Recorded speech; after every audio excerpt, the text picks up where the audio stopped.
of my parliamentary party to that question. And I accept that answer with good grace. Every decision I've taken has been about putting the country I love first. That is why I will resign as leader of the Labour Party. Well, you know what, in the end, he did do the right thing, and there were some achievements, and he's an honourable man, and he cared about public service. Guys, that's not what happened just now. In the last half an hour, Keir Starmer resigned, and he resigned because he was pushed. Most of his issues, most of the things which have damned him from, let's face it, within days, within weeks of him becoming Prime Minister back in July 2024, or of his own making. They were things he chose to do, cutting the winter fuel allowance, damning everybody who wanted to have a public inquiry on the grooming gangs as jumping onto the far-right bandwagon, the two-tier policing after the Southport riots. This man brought it on himself. He was not a good Prime Minister.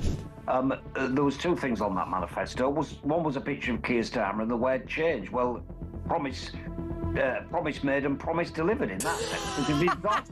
Let's be honest. But look, I mean, I don't really want to make light of it, but I am cheesed off, Julia, because what we promised in opposition was competence, and it's been anything but. I'm embarrassed. I'm really, truly, honestly, I am embarrassed, because I did think we would be competent. We've not been. I've no idea whether there'll be a contest or a coronation. But what I do know is the British public have simply had enough of political parties chopping and changing their leaders at will. We vote for somebody in a general election to be our Prime Minister. Across the UK, on DAB+, on YouTube, on your mobile, and on your side. This is Talk.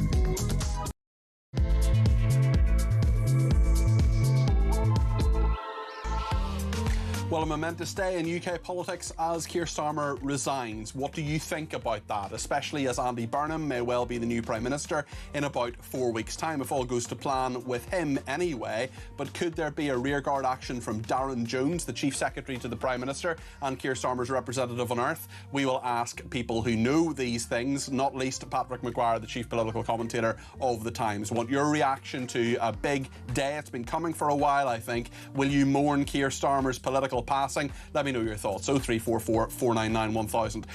We'll talk about that for most of the programme, but another big story in Northern Ireland. Jeffrey Donaldson, Knight of the Realm, MP, no longer, because he has been convicted on 18 counts, including rape, of 2 complainants, so who are now in law victims. We'll talk about him and how that has rocked Northern Ireland, and of course he was pretty well known right across the UK as well, especially when it came to the confidence and supply deal with Theresa May. So Jeffrey Donaldson, now a convicted paedophile, he will be going to prison for a very long time. We'll talk about that too. Lots to discuss this evening on Starmer. 0344 499 1000 is the number to call. You can text me 87222 with the word talk in your text. You can tweet me at talkTV.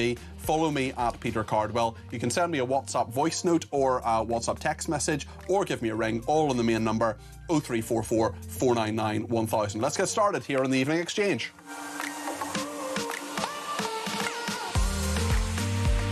Well, it was this morning that I got a phone call saying, Peter, get to Downing Street as soon as you can. It looks as if Keir Starmer is going to go. I was there throughout the day, and what a momentous day it was. Let's look back at what the Prime Minister said this morning in, as at times, emotional speech. Here's Keir Starmer outside 10 Downing Street this morning. Every decision I've taken has been about putting the country I love first. That is why I will resign as leader of the Labour Party. I have spoken to His Majesty the King this morning to inform him of my decision. I will ask the National Executive Committee of the Labour Party to set out a timetable with nominations opening on the 9th of July and completed by the summer recess. In the case of a contest, this will ensure a new leader is in place before Parliament returns in September. Well, the question is what happens next, and will Andy Burnham simply be a shoo-in as Labour Prime Minister? Patrick McGuire is Chief Political Commentator of The Times. He's also the author with Gabriel Pogrund of the Chronicles of Starmer. Left Out, Get In, and what's the next one going to be called? Bugger Off? Peter, you know, you've hit the nail on the head there. People do suggest a title in that vein, although it's not repeatable on a... Not a 7:05. Yeah, exactly, for a radio show for all the family, as yours is, Peter. Indeed. So what do you make of today? It had been coming for quite a while, Patrick, and tell us the sequence of what happens next. Just give us your observations on a very interesting day in UK politics. Well, how does today feel now, just past 7 o'clock? I mean, it's a reminder, Peter, of how quickly power drains from people. And you'll remember this from your own time working in Westminster. Once someone is done, they're cooked, they're over, the power drains away really quickly. It's as if they almost never existed. And once Keir Starmer had given that speech, the entire attention and focus of Westminster shifted away from Keir Starmer to Andy Burnham. You know, there were helicopters above Euston and above a black cab winding through the streets of central London. So since 11 o'clock, it has felt weirdly calm and weirdly sort of low-key here at Westminster, beyond Downing Street. I mean, I've just been on the terrace of the House and Commons, and the one thing that tells me we are waiting for an Andy Burnham coronation. There will be no other leadership candidate. You know, forget Darren Jones, forget Al Carnes, forget all the suggestions that someone else could get 81 nominations. I'm on the terrace of the House of Commons speaking to ministers and MPs most Monday nights, and it's usually a couple of dozen people. They're always there. It is the busiest I've ever seen it there. And I know the reason why all these ministers who are never at the bar are there tonight is because they think Andy Burnham is going to appear. Okay. And these are people who are not necessarily natural allies of Andy Burnham. You know, MPs from every part of the country, et cetera, and you know they are there nursing their warm white wine because they think the next Prime Minister might walk through. This is not a parliamentary Labour Party. These are not Labour MPs who are weighing up their options. It's over. It's done. They just want preferment under Andy Burnham. What's going on with Wes Streeting? Has a deal been done? He put out a letter today to say that he wasn't running and that he's supporting Andy Burnham. Did that surprise you? Does he just see the writing on the wall, or do you think he'll be the next Chancellor or a senior position in Andy Burnham's cabinet, do you think? No, it didn't surprise me because, first and foremost, Wes Streeting is a smarter, more thoughtful politician than he's given credit for. Yes, he's certainly very ambitious, but it's not purely a personal ambition. He is very good at reading what is good or bad for the future of the Labour Party. And there was an extent to which everything he's been saying and doing since his resignation from cabinet was sort of a holding pattern for this day. And, you know, it's notable that Wes Streeting has said throughout that he's a big fan of Andy Burnham, that he doesn't agree with other people from his part of the Labour Party, the Blairite bit of the Labour Party, who love having a pop at Andy Burnham. Wes Streeting hasn't done that. Wasn't surprised to see him climb down and back Andy Burnham today. Has the deal been done? Look, you know, he was in Makerfield last week. We can imagine what they spoke about. Is it the Treasury? Is it another big department? Wes Streeting almost certainly will have a big cabinet job under Andy Burnham, Peter. What does it say, do you think, that the speculation is involving something like between 7 and 9 people as to who the Chancellor could be? Some are suggesting, and perhaps completely incorrectly, that Ed Miliband is being strongly considered as Chancellor, or was for a while. Maybe that's gone away. But if you have a situation where you're thinking Ed Miliband could be your Chancellor, or possibly Wes Streeting could be your Chancellor, I mean, that is not someone with a very clear ideological view. And it goes back to the old joke, does it not, about Andy Burnham, about, you know, a Blairite, a Brownite, a Corbynista walk into a bar and the barman says, well, you have Andy. Yeah, you could forgive people for thinking that, Peter, surely, clearly. But what I think is, listen to what Wes Streeting has been saying over the course of this. And lots of people will say, this is classic Wes, he's pitching left of the membership. But Wes Streeting has been striking a pretty left-wing line on economics during this campaign. You know, Ed Miliband, almost in the opposite direction, if he gets that job, will want to signal that he's sane, basically. He's not Red Ed. He's a guy who worked for Gordon Brown at the Treasury and knows how to get things done.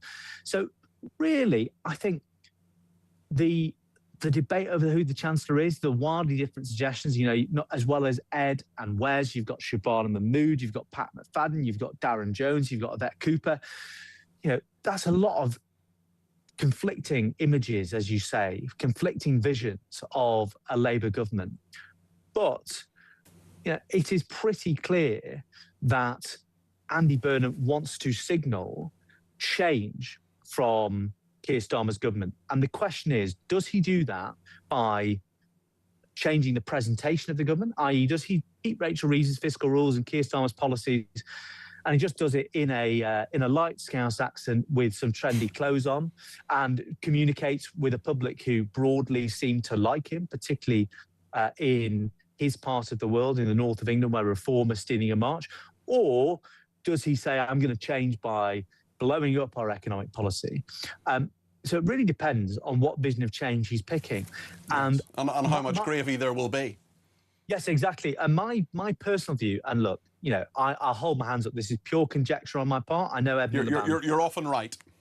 Well, you said it, Peter. You said it. But you know, right now, I think hard though Ed Miliband and Wes Streeting are pitching for the job. If you pick Ed Miliband, you alienate MPs on the right of the Labour Party. If you pick Shabana Mahmood or Wes Streeting, you alienate your natural constituency, if you're Andy Burnham, of MPs on the soft left and the left of the Labour Party. So does that mean, in the end, he'll pick someone pretty inoffensive, pretty middle of the road, and Yvette Cooper, maybe a John Healey? I think that scenario is being underpriced. You know, often with these big jobs, it is someone you hadn't really thought of, someone who isn't in the limelight, who gets the job. Nobody would have thought, and you'll remember this well, Philip Hammond, yes, you know, a pretty low-key defence secretary, very good point, minister, would have ended up as Theresa May's chancellor, but he did, because often the other bigger name options are more divisive. Very, very good point. Will we get much more scrutiny of Andy Burnham? Because if I was advising him, I would say, don't do anything, or do very little, or do a sit-down half-an-hour interview with Laura Kuenssberg or whatever. But don't. Surely it's slightly Ming Vaz at the moment. He doesn't want to put people off him in any way. He just wants to get through the next few weeks without saying or doing anything particularly radical. Do you think that's the approach we'll see? Because there are many questions about what he actually believes and how he would solve problems like defence, for example, and the funding crisis there. Yeah, it's a really good question. Right now, what he needs to do is get to know the people he is relying upon to nominate him in, you know, numbers of 200, 300, 350 to make this a complete slam dunk for this stage of the leadership election. We might hear a little bit of policy in that end, to that end, saying, you know, I'm announcing that as leader of the Labour Party, I would do X, Y, Z, but there isn't going to be a serious leadership contest, so he doesn't necessarily need to do that. I think what's more likely is the course of action you say is Andy Burnham tries to keep his head down. He tries to build those relationships in Westminster. But you know as well as I do, Peter, the Westminster lobby, journalists like me, are hungry. You know, Keir Starmer has made clear he didn't do a G7 statement today. His EU statement has been delayed. I don't think Keir Starmer is going to be bending over backwards to fill the airwaves. Yes. You know, when I was on the terrace, you know, all of 10 minutes ago, there were loads of ministers there. And one said to me, I said, I rarely see you on the terrace on a Monday night. And they said, well, you know, lots of us are now thinking sort of, what's the point of trying to rush things through or having late nights? Because we will have a new prime minister in all of sort of 5 or 10 minutes. Yeah. So we should at least wait for what they're doing. So I don't think the government is going to be providing frenetic activity. So there'll be a big vacuum, and the big question people will be asking, because Andy Burnham hasn't really been scrutinised, he's done a big hopey changey successful campaign in Wakefield. You've got the whole British press asking, what's this guy about? Are there any skeletons in his cupboard, etc., etc.? And that was what will fill the airwaves, regardless of what Andy Burnham will do over the next 3 weeks. Patrick, thank you. Patrick Maguire, their chief political commentator Peter. Of the Times, and I highly recommend all his books, but particularly Get In, if you want to understand why Starmer got to where he is and what he's been doing for the last little while. Get In by him and Gabriel Pogrund is a brilliant book. There have been obviously many people reacting to Keir Starmer standing down. One of them has been the leader of Reform UK, Nigel Farage. Let's see what he's been saying. I've no idea whether there'll be a contest or a coronation.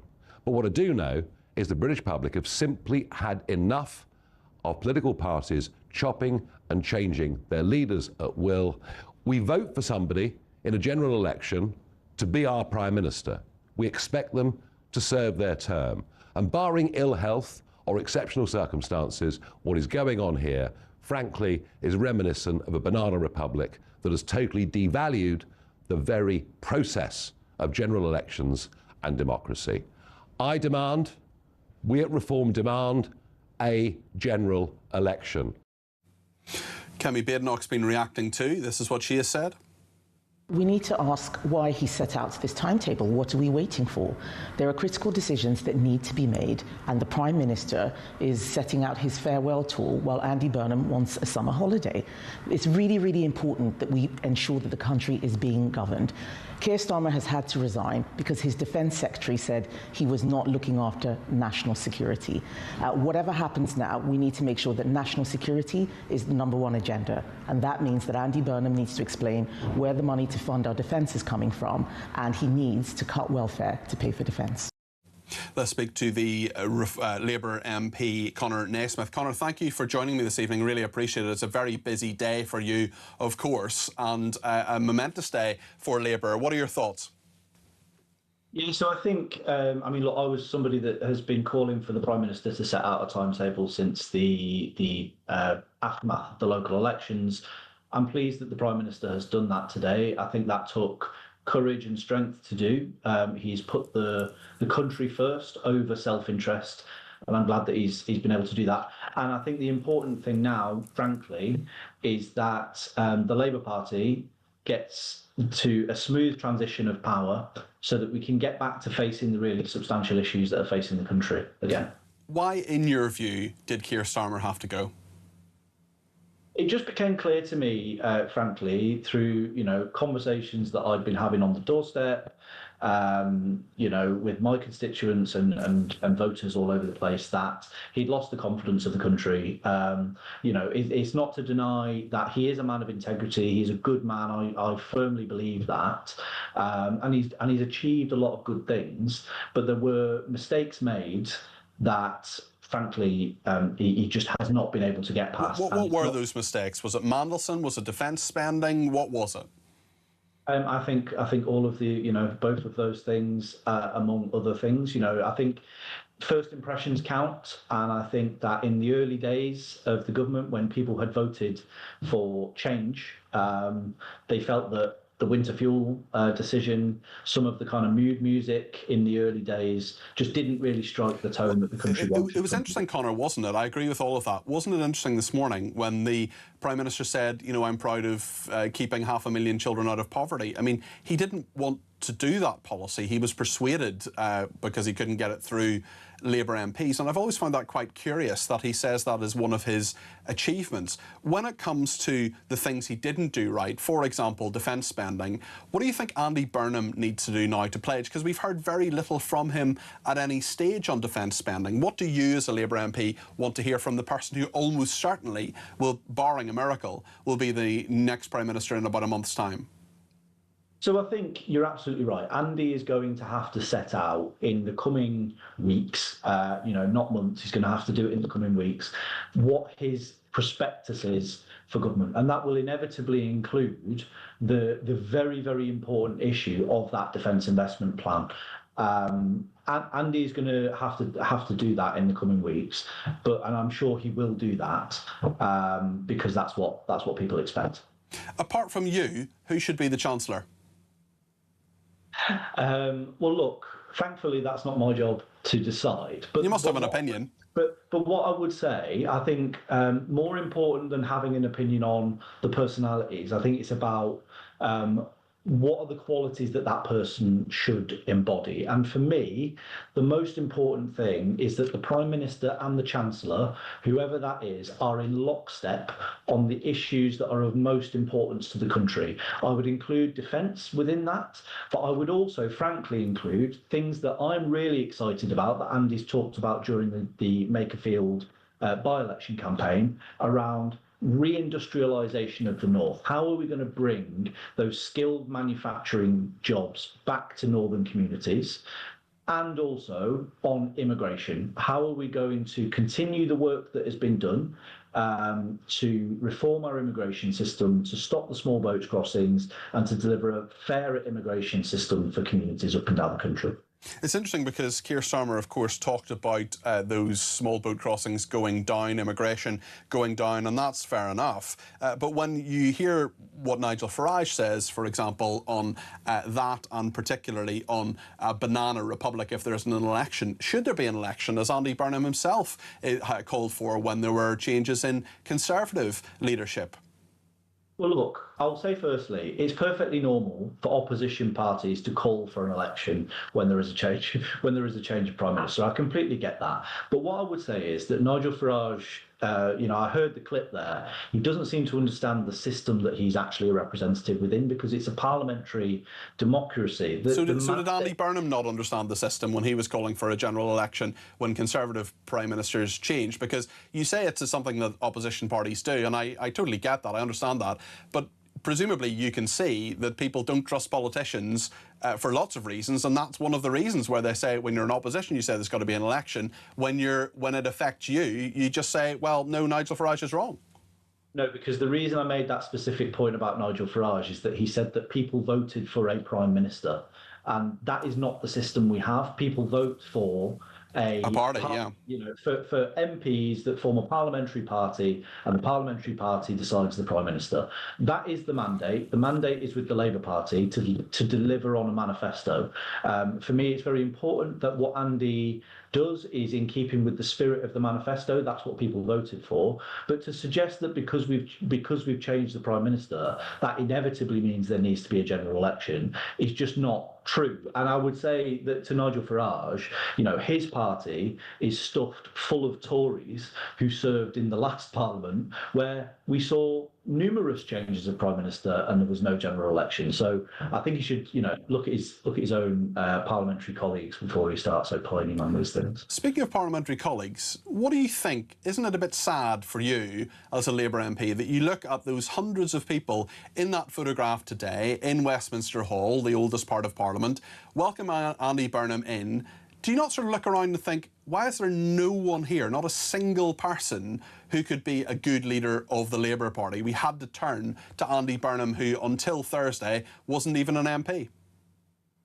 Well, look, I've got some fantastic colleagues. Many of them are very, very talented and can do amazing things within government. There's no denying that. I think, look, from my perspective, I've known Andy for some time. I think that he's a politician of a particular kind of talent, an ability to connect with people on a human level. And he didn't connect with Labour MPs in 2010 or 2015. This is now a coronation in 2026. I mean, the Parliamentary Labour Party, I know it changes obviously every election, but it's had the Labour Party as a whole has had two opportunities to bring him to the fore and to make him leader previously. They said no in 2010 and gave us Ed Miliband, and they said no in 2015 and gave us Jeremy Corbyn. A lot can change between 11 and 16 years ago. We're talking about these leadership elections. I think it's fair to say everyone would accept that Andy's politics, his ability to communicate as a politician has matured significantly in that time. He's done a fantastic job as the Mayor of Greater Manchester. I mean, I lived in Manchester for some time. It is completely transformed under his leadership. There's a huge difference though, Conor, isn't there? And I take nothing away from what Andy Burnham did as Mayor of Greater Manchester. There'll be viewers and listeners who say that he did a bad job. There'll be some who did a good job. I saw a little bit of what he did when I was a special advisor to the Conservatives on homelessness. I think he did a reasonable job there, as did Bev. I'm sorry, I can't remember her surname, who was his deputy mayor. Bev Craig. She certainly did some good stuff on homelessness, and I pay tribute to her for that. The point, I suppose, is that being Mayor of Greater Manchester, £3 billion budget, being Prime Minister, £1.4 trillion budget, they're two very, very different jobs. Being Health Secretary in 2008, 2009, I mean, that is very different from being a number 10, isn't it? Well, it is different, but there have been people who've done the job, very well with far lower credentials than that. But enough about Liz Truss. Well, you said it, not me. There are, being the Mayor of Greater Manchester is a significant job, and Andy has a track record of delivery. Crucially, on economic growth, Manchester is the fastest growing part of the economy in the UK. That is no mean feat. That's something that we need to see from central government, and that growth spread across the country, including to places like Makefield and, I would say, Crewe and Nantwich. Conor, I expect it's an incredibly busy day for you, and I appreciate it. Maybe you could go and have a drink with Patrick McGuire on the terrace and get yourself a job. Appreciate you joining me this evening. That's Conor Naismith there, who is the Labour MP for Crewe and Nantwich. And some breaking news: a man has been charged with 5 counts of attempted murder linked to terrorism after an alleged anti-Muslim knife attack in Edinburgh, in which 5 people were hurt at various locations in the city. Lewis Hawkes was also charged with assault and robbery, breach of the peace and culpable and reckless conduct. The 36-year-old made no plea and was remanded in custody. Obviously, if we've any further detail on that between now and 10 o'clock, we will bring it to you. I'm really interested about what you think about what Patrick McGuire said there, and Conor Naismith, and indeed Nigel Farage, Kemi Badenoch, and the man himself, Keir Starmer, soon to be ex-Prime Minister. Tell me your thoughts on all of this.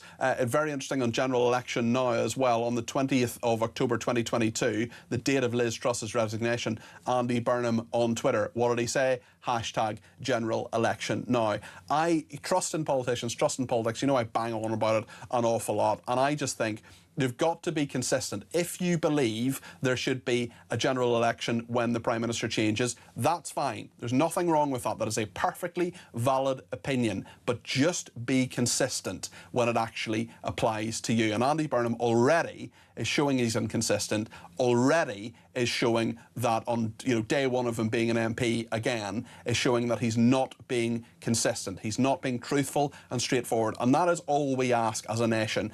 You can vote for whoever you want to. I probably wouldn't vote Labour. I never have. I probably never will. But the point is that I can see that if you're a politician from any party who says, I am going to do this, then you get voted in and you actually do it, well, then people will start trusting politicians in this country again. Keir Starmer lost trust. He lost the trust of our viewers and listeners, I would say, in a matter of weeks as Prime Minister. What will the future for Andy Burnham be? Let me know your thoughts on all of that. Let's have a good debate tonight. 0344 499 1000. Stay with us. Debate Desk next.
I will resign as leader of the Labour Party.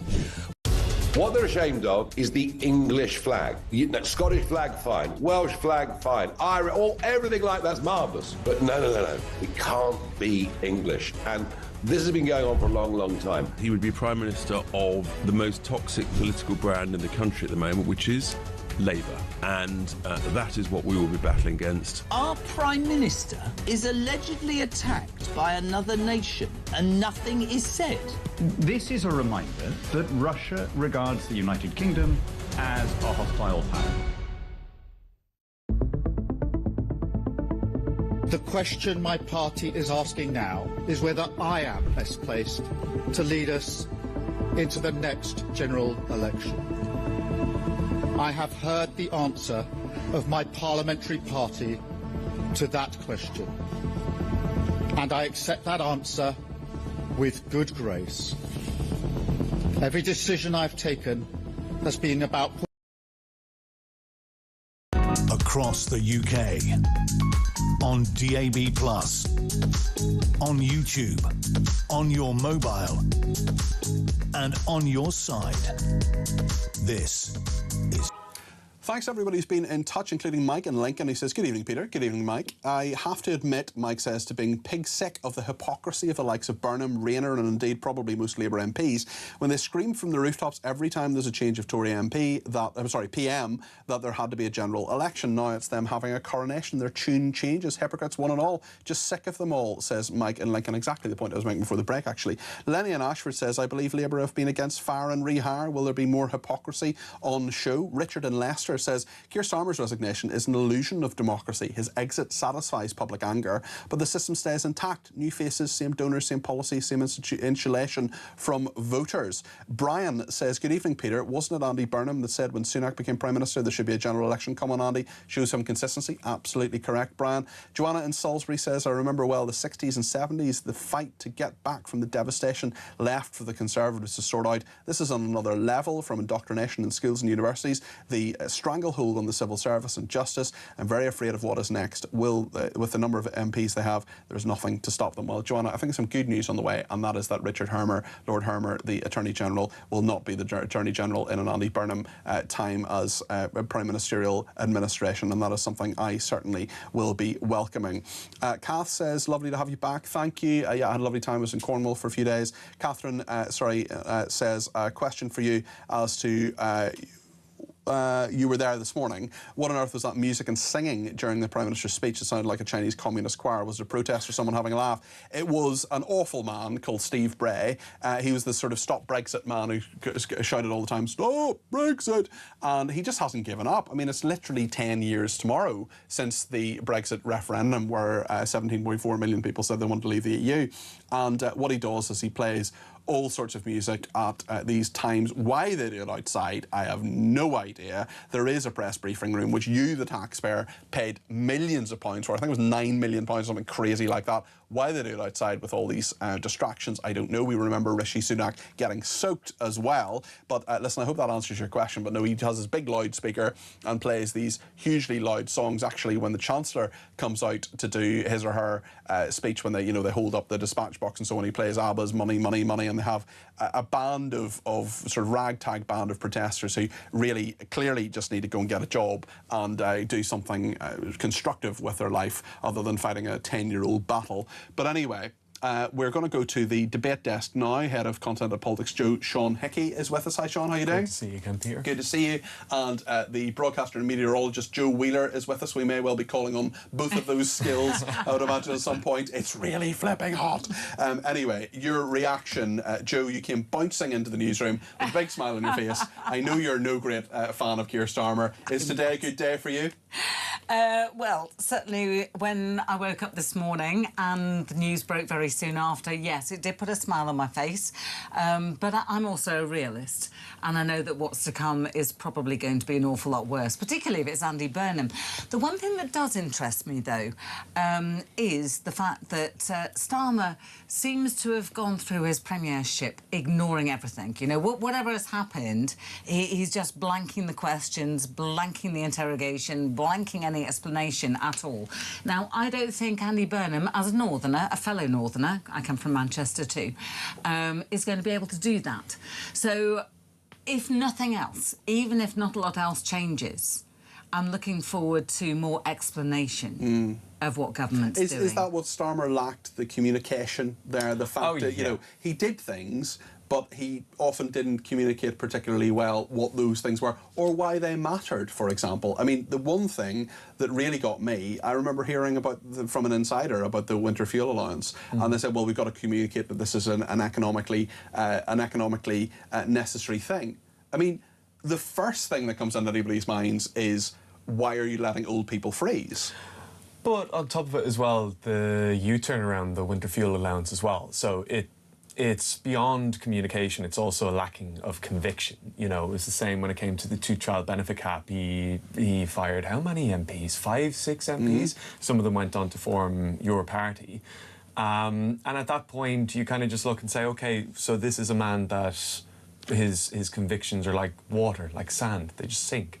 They melt away into air depending on what the next focus group is going to say to him. But I think, yes, the key thing with Burnham, and I think a lot of people on the left look at Burnham as this pariah, this saviour of the Labour Party. he's going to do the exact same thing that Starmer's been doing. I think if you look at the manifesto commitments of the Labour Party since 2024 and where we are now, they're actually doing a lot of what they said they were going to do. I think so far 24 policies that they said they were going to enact have been enacted. A further 24 are in progress.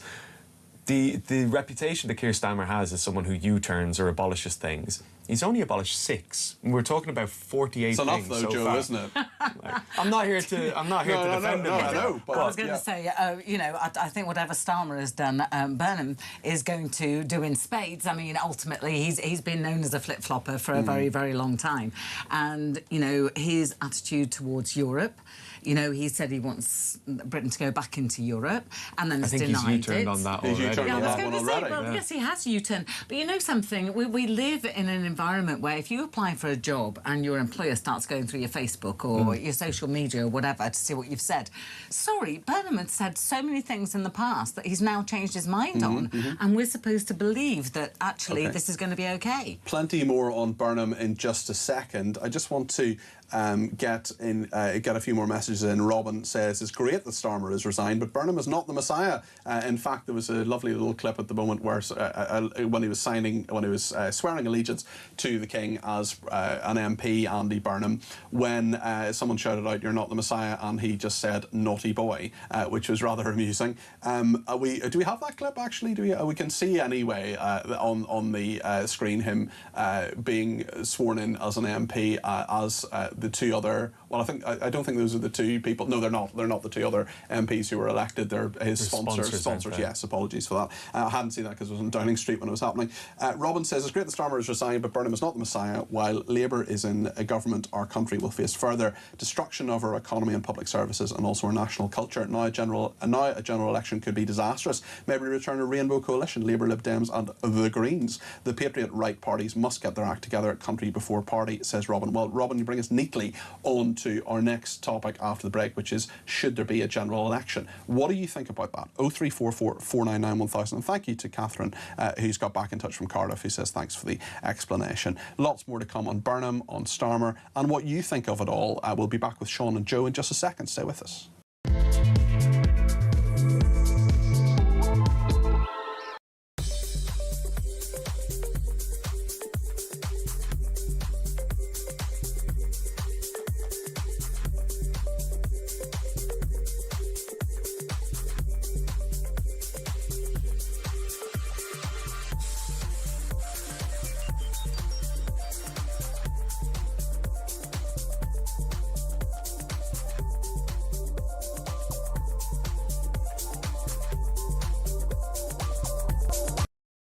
Across the UK, on DAB+, on YouTube, on your mobile, and on your side.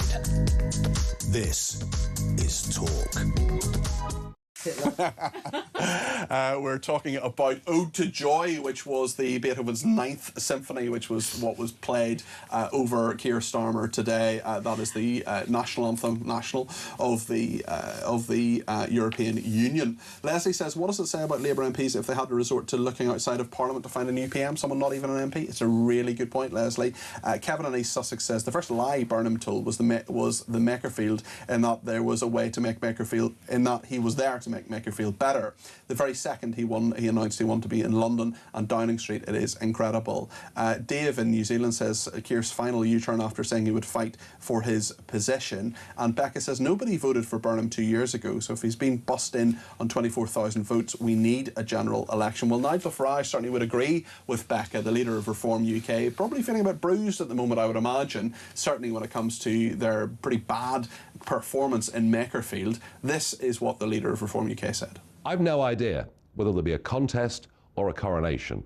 But what I do know is the British public have simply had enough of political parties chopping and changing their leaders at will. We vote for somebody in a general election to be our Prime Minister.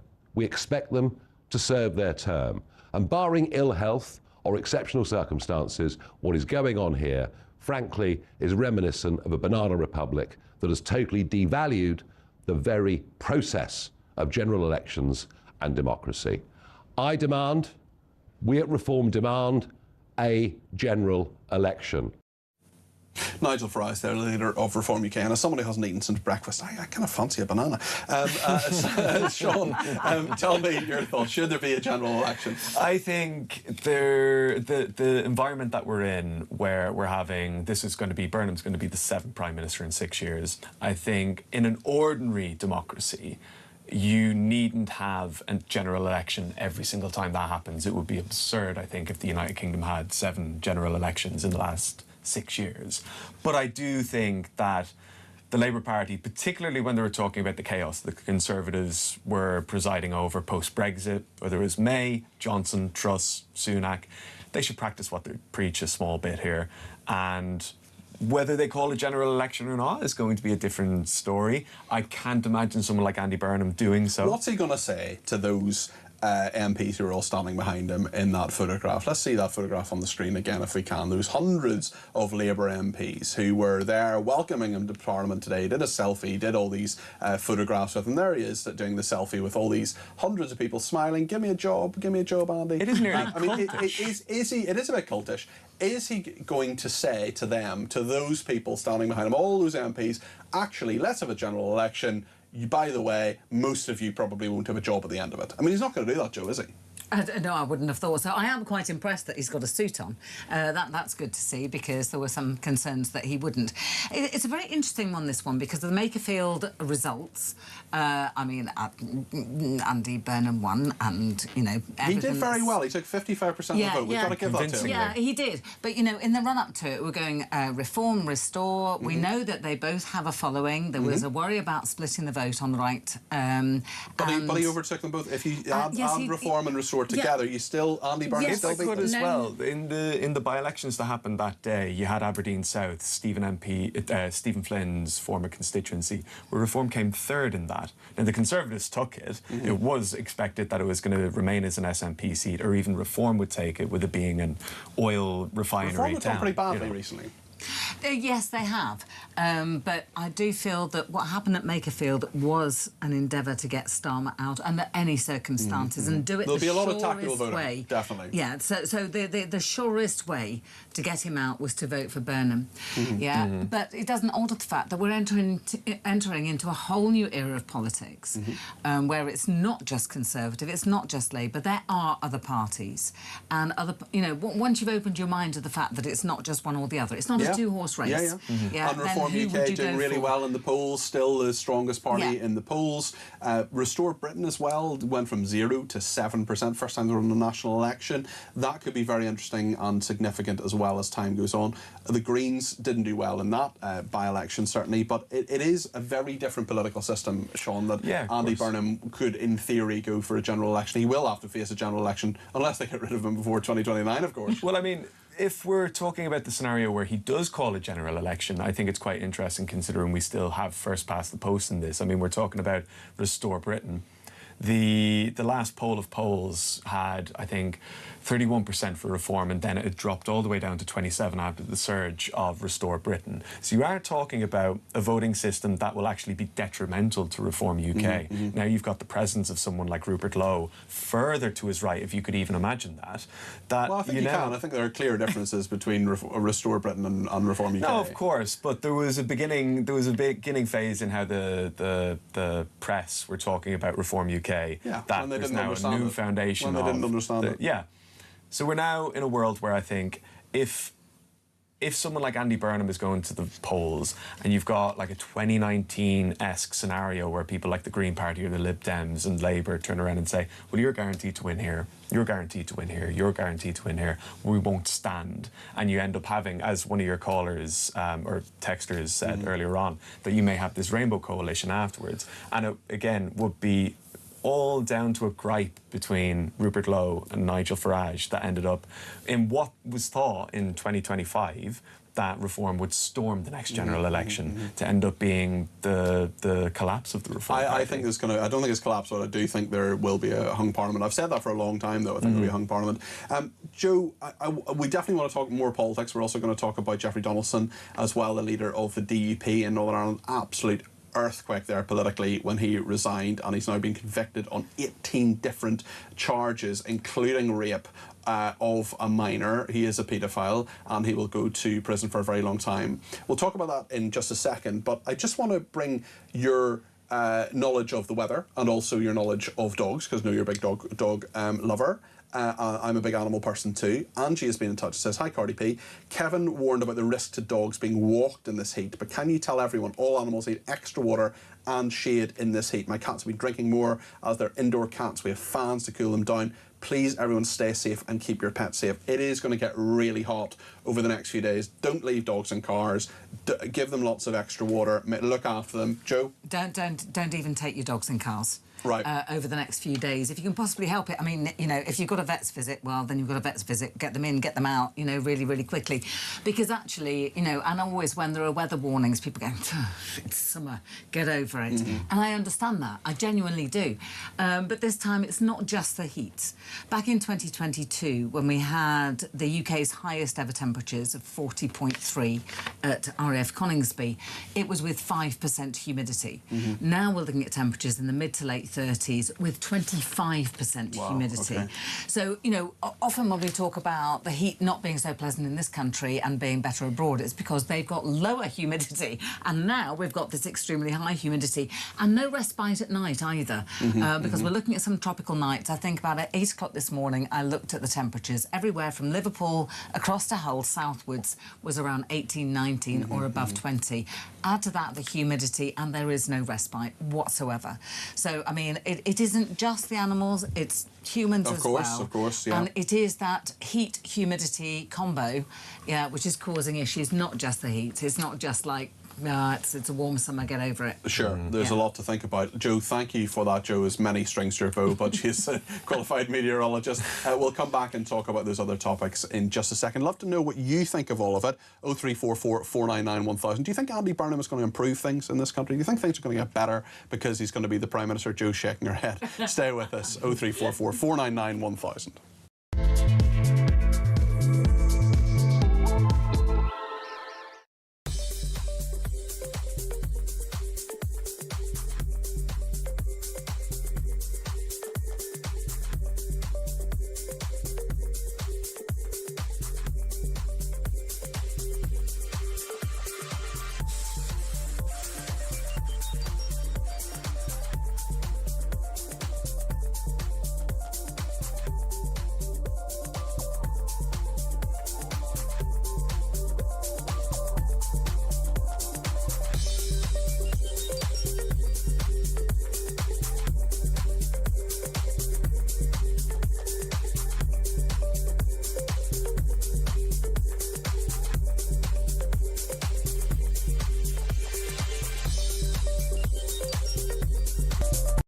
In the country.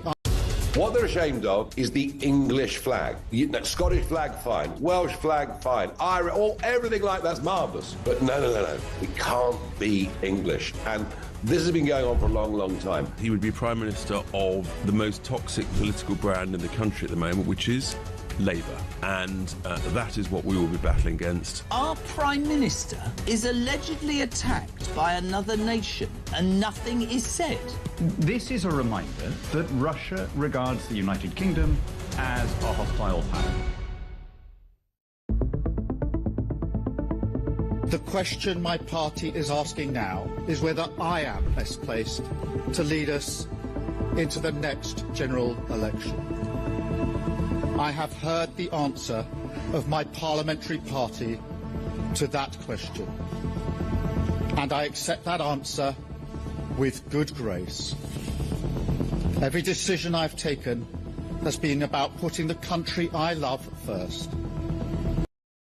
Across the UK, on DAB+, on YouTube, on your mobile, and on your side. This is Talk.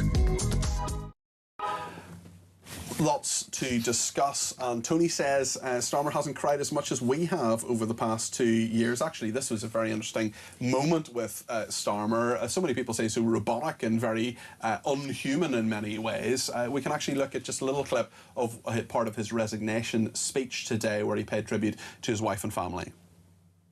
And when I leave the biggest job in the country, I shall spend more time on the most important job, being the best husband I can to my fantastic wife Vic, who has been a rock by my side through good times and bad, and being the best dad I can to my beautiful children, who are my pride and my joy. Understandable. Sean, do you have sympathy for him?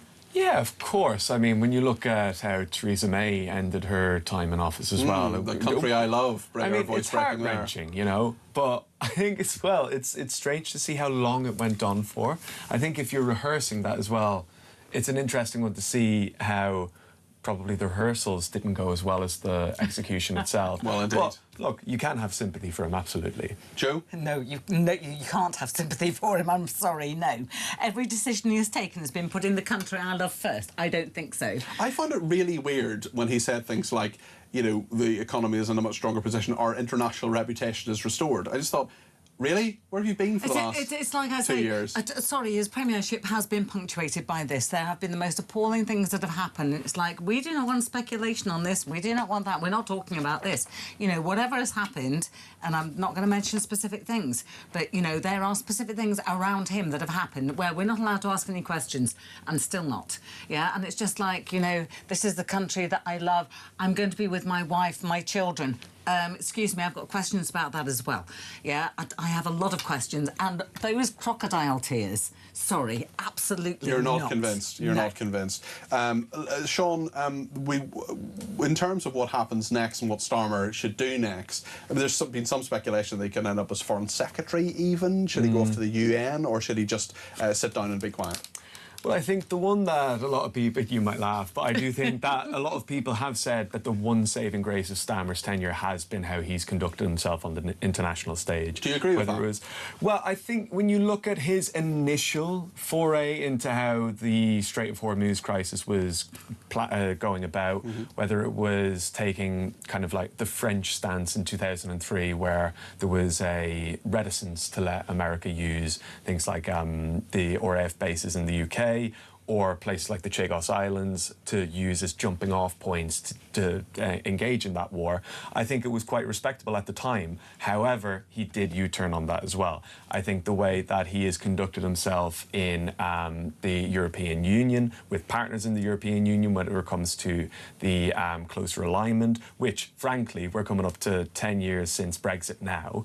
I think closer alignment with the European Union outside of the European Union is probably the best of both worlds in that scenario. Do you agree, Joe? This is a man who asked whether he was loyal to Davos or Westminster, said Davos. And that answer on its own simply means he should be as far away from politics as I think the question was, forever. Did he prefer Davos or Westminster? And he said Davos because of outside of the gossip. I think he needs to retire, go away and have a nice, quiet life. Well, certainly someone who has no political future, in fact, has a future in prison, is Jeffrey Donaldson, who is the former leader of the Democratic Unionists in Parliament. Democratic Unionist Party in Northern Ireland and in Parliament as well. He was very instrumental in the confidence and supply agreement with Theresa May, and he is someone who has been a very, very well-known politician in Northern Ireland. That his whole reputation was in tatters when he was accused of raping and indecently assaulting two we can now call them victims because in law they are victims, two complainants who are now victims. We're going to talk about this a bit later on in the programme. But a really shocking, horrific thing. He's now been convicted on all 18 charges. His wife had what's called a trial of the facts. She is too mentally ill to be in court, and the question was, would she be guilty essentially if she was in court in this trial of the facts? She won't face any criminal sanction, but she was found guilty on that trial of the facts of 5 separate charges as well of aiding and abetting. Really an absolutely astonishing story that came out of kind of nowhere. I mean, obviously the people who were involved knew about it for many years, but it was something that hadn't even been hinted at. Sean, what do you make of this? This is a really grotesque affair.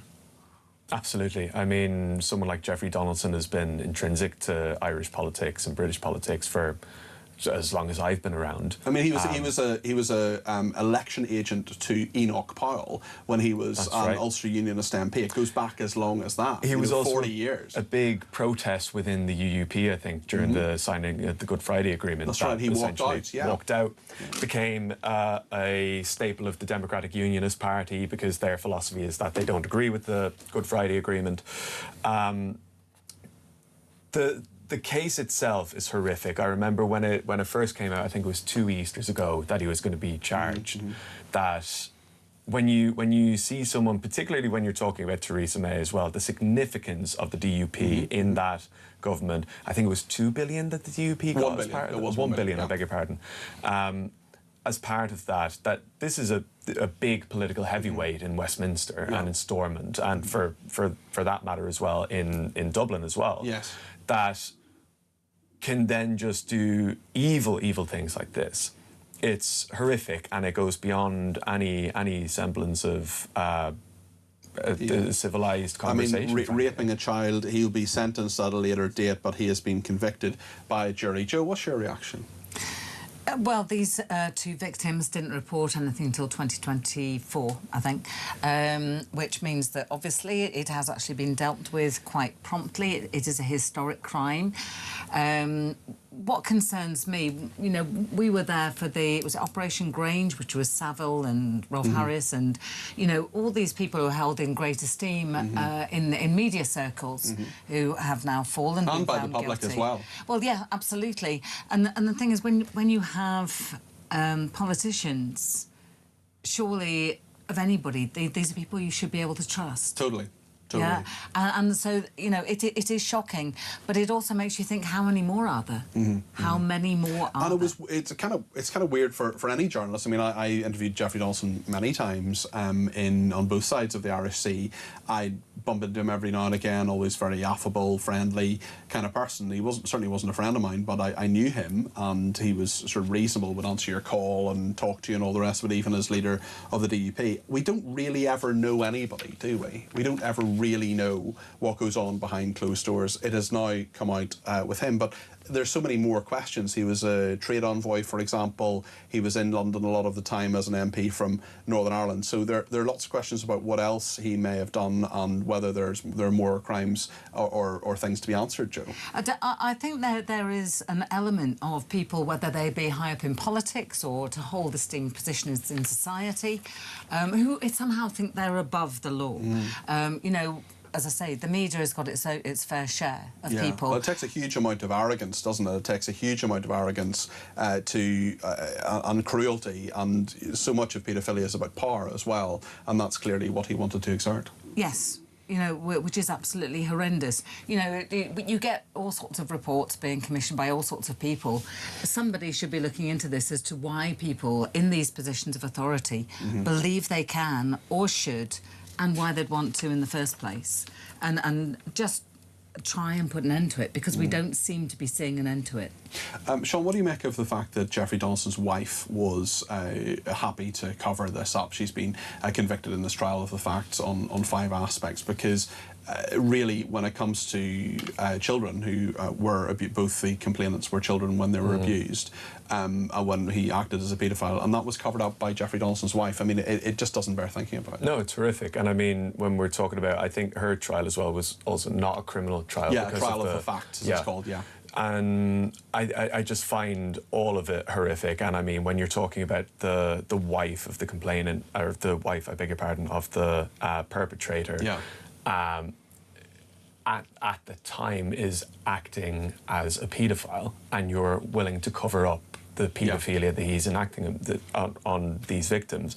But I think, moreover than that as well, I think we need to look at this in a larger sense when it comes to the politics of Northern Ireland, because I mean, maybe not when it came to a couple of weeks ago with the riots, but in Ballymena last year when there were riots after the sexual assault of someone in the community, for days upon days there were riots and people being called out of their homes and people being racially profiled. I don't think the RUC are coming out in East Belfast tonight. I would wonder why nobody in the north is deciding that they want to riot over something like this. The PSNI, but it's a point certainly that I think Northern Ireland is in shock at the moment. We'll talk about this a bit later on in the programme as well. And there are people who have a huge degree of trust in our society. Of course, Sean, from the other side of the border of me, will know about the church and the Catholic Church, and so many times where trust was horrifically abused there. We're going to talk a little bit about that as the show progresses. I want to hear your views on Burnham and Starmer and all the rest. For the meantime, can I say thank you to Joe Wheeler and to Sean Hickey, who've been on the debate desk this evening. Slightly different programme this evening, of course, dominated by one story about Starmer. We'll be speaking to a former Conservative whip in just a second to see what she thinks and where the Conservative Party goes from here under Burnham. Stay with us.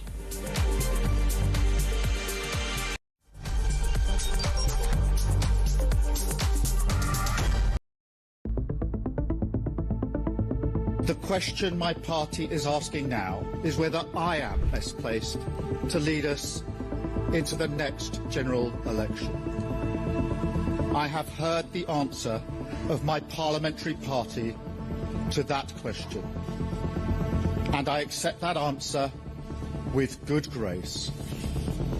Every decision I've taken has been about putting the country I love first. That is why I will resign as leader of the Labour Party.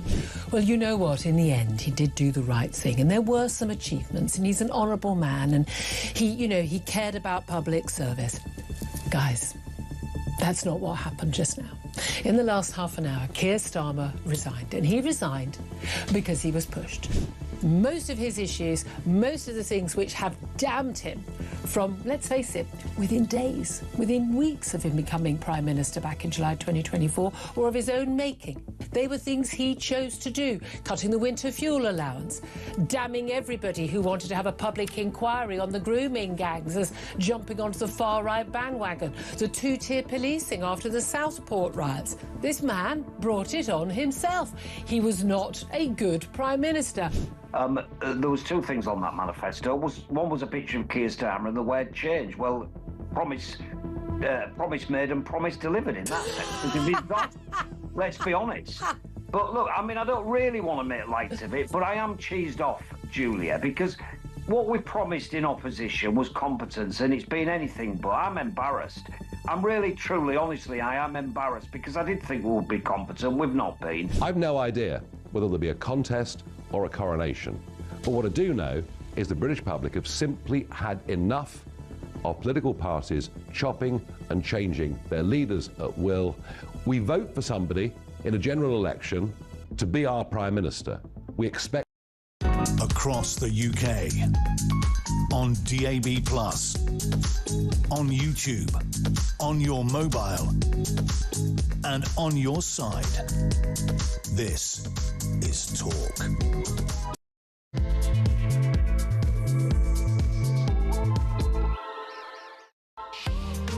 It's just gone 8 o'clock. It's a very hot evening, and a lot is happening in Westminster. Speculation hotting up that there's no man apart from Andy Burnham who'll be the next Prime Minister. It seems very, very unlikely there'll be anybody who will challenge him. He will be crowned the King of Labour. But what about the other parties and what they do about that? We'll speak to a former Conservative whip in just a second. We'll also think about reform, the Greens, the other parties. Should there be a general election? What do you think? And what is your reaction to Starmer going, streeting, saying he's not going to run, and Andy Burnham essentially arriving in Westminster today, hundreds of Labour MPs fating him and saying what a wonderful human being he is? Is he, in your opinion? What do you think? And do we know enough about what he actually believes? 0344 499 1000 is the number to call. You can text me 87222 with the word talk in your text. You can tweet me at talkTV. Follow me at Peter Cardwell. You can send me a WhatsApp voice message or a WhatsApp text message, or give me a ring on the main number 0344 499 1000. So much to discuss here on the Evening Exchange. Stay with us. Well, lots of people getting in touch. We will get to calls this hour. Sorry I didn't have any last hour. It was just a absolutely packed 7 o'clock hour. We will come to calls ASAP. So if you phoned us, stand by your phone. If you haven't phoned us yet, pick up the phone and get your point across, and we'll come to you as soon as we can. I want to hear a voice note, though, from Rob on Burnham. Regarding Andy Burnham, I don't think things are going to get any better at all. I think things are going to get worse, actually. He's very much, I say, a Starmer 2.0, and also he's coming into a government that has trillions of pounds worth of debt. So he's not going to lower taxes, is he? He's most probably going to put taxes up. He's not going to stop the boats. Absolutely not. They're going to keep coming in and in and in, disrupting all our communities and all the stuff that comes with that. So no, I just think it's going to be not a good time for us for the next couple of years. It's going to be, as far as I'm concerned, hell. Let the circus begin. Rob, we'll put some of those points to Heather Wheeler in just a second, but just before then, I just want to get a bit of reaction. We'll hear from Farage and Badenoch in just a second, but let's go right back to the start of the day. It has been a very dramatic day in politics. Keir Starmer resigned this morning. I was in Downing Street for a lot of the day today. This is what he said. Every decision I've taken has been about putting the country I love first. That is why I will resign as leader of the Labour Party. I have spoken to His Majesty the King this morning to inform him of my decision. I will ask the National Executive Committee of the Labour Party to set out a timetable with nominations opening on the 9th of July and completed by the summer recess. In the case of a contest, this will ensure a new leader is in place before Parliament returns in September. Nigel Farage says there should be a general election. Maybe you agree with him. This is what the leader of Reform UK said today. I've no idea whether there'll be a contest or a coronation. But what I do know is the British public have simply had enough of political parties chopping and changing their leaders at will. We vote for somebody in a general election to be our Prime Minister. We expect them to serve their term. And barring ill health or exceptional circumstances, what is going on here, frankly, is reminiscent of a banana republic that has totally devalued the very process of general elections and democracy. I demand, we at Reform demand, a general election. Nigel Farage there, the leader of Reform UK. Kemi Badenoch, the leader of the Conservatives, gave her opinion as to why she thinks Starmer has gone. A lot about defence in this. We'll get into that with Heather Wheeler in a second, but let's hear from the leader of the Conservative Party, Kemi Badenoch. We need to ask why he set out this timetable. What are we waiting for? There are critical decisions that need to be made, and the Prime Minister is setting out his farewell tour while Andy Burnham wants a summer holiday. It's really, really important that we ensure that the country is being governed. Keir Starmer has had to resign because his Defence Secretary said he was not looking after national security. Whatever happens now, we need to make sure that national security is the #1 agenda, and that means that Andy Burnham needs to explain where the money to fund our defence is coming from, and he needs to cut welfare to pay for defence. Well, one person who knows all about how the Conservative Party operates is one of their former whips, Heather Wheeler, who joins me now. Heather, it's great to talk to you. How are you doing? Really well, Peter. Lovely to talk to you too. Tell me what your views today are as we say goodbye to yet another Prime Minister. I think the problem was always that Starmer wasn't a politician. He was a technocrat, and he couldn't read the room. You know, brilliant for him, brilliant for his family that he got elected, and of course we did our worst to give it to him on a plate with a massive majority. But I genuinely don't think they were voting for him. I think they were voting against us, which is history, and we've got to sort things out and give the public the reason to vote for us again. And I'm sure Kemi is absolutely doing a cracking job on that. So he had to go. I'm a little bit surprised that we have Friday, I'm going to stand, I'm going to fight, and then Sunday, it's all over, isn't it? So he did the decent thing to go. And he's also set out the timetable with the Labour NEC. But we're in the realms of the possibility of having a coronation. And sort of, we've given them that one. That didn't work very well either, did it? We'll see. Are you not being a little bit kind, Heather? I mean, he was dragged kicking and screaming out. He didn't want to go. No one leaves Downing Street voluntarily, do they? No, you're spot on, mate. And I am being kind. You know, it's jolly hot today. You've been standing out there in Downing Street for so long. I mean, I can't believe your hair is still in that one piece. It's amazing. Well, it's a testament to the brilliance of Vanessa, the hair and makeup artist this evening, who makes sure every evening I don't scare people over their dinner, Heather. Well, she does a cracking job. So you're quite right. He absolutely did go, clinging by his fingertips. And it's a hell of a job. I mean, I was one of the very few MPs that didn't actually want to be Prime Minister, which is why I enjoyed myself so much in Parliament, because it never occurred to me, why would you want to do that awful job? So, it's really interesting. Jackie has been in touch on Twitter and has a really interesting point here and says, are we really a serious country when an MP of 3 weeks may be crowned Prime Minister of this country? I mean, OK, he's got a bit more experience than that. He's been Mayor of Greater Manchester. He's been an MP previously. He's been Health Secretary and so on when it comes to Burnham. But do you think that's all right, or do you agree with Nigel Farage that there should be a general election?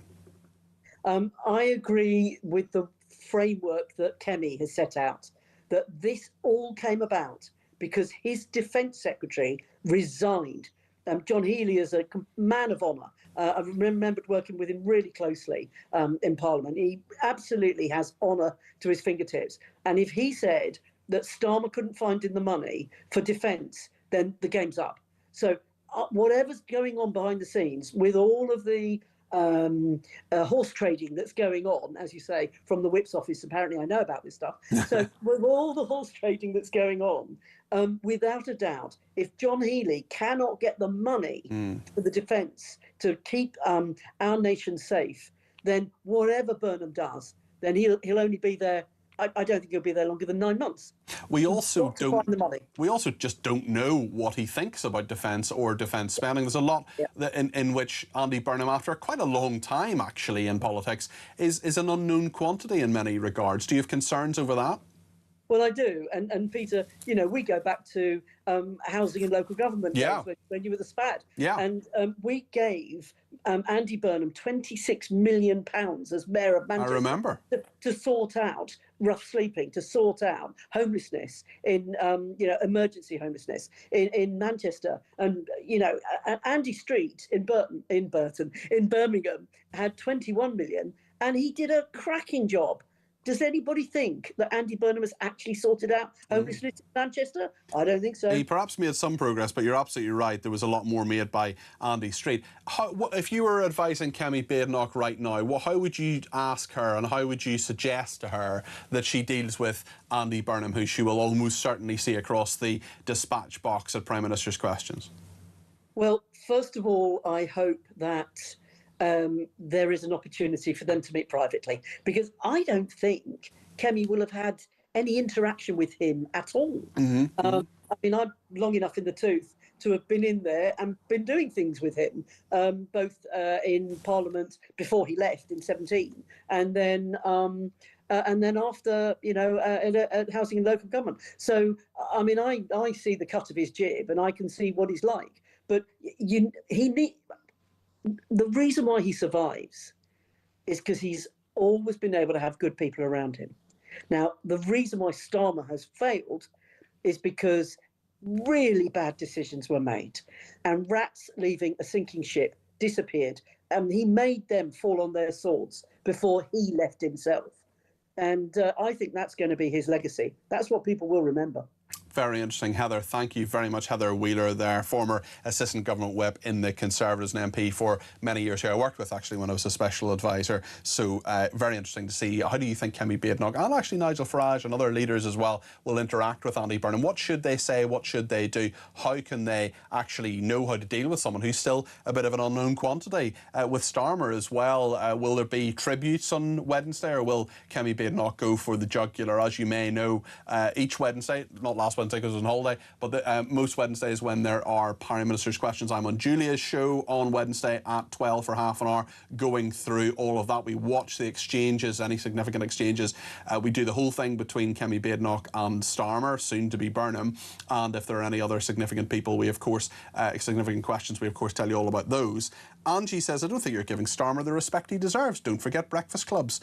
Martin says, what has improved under Starmer? I'll give you a minute. No, nothing. He and his henchmen have financially made life very difficult for the working person, ripped our defence to shreds and let any third world immigrant walk in and have a free pass at our expense. He's gone, and good riddance. Leslie says at least the Tories choose their replacement MP from sitting MPs, and cabinet ministers not trawling the country for a safe seat for a non-MP. I mean, it is a bit of a stitch up. There's absolutely no doubt about that.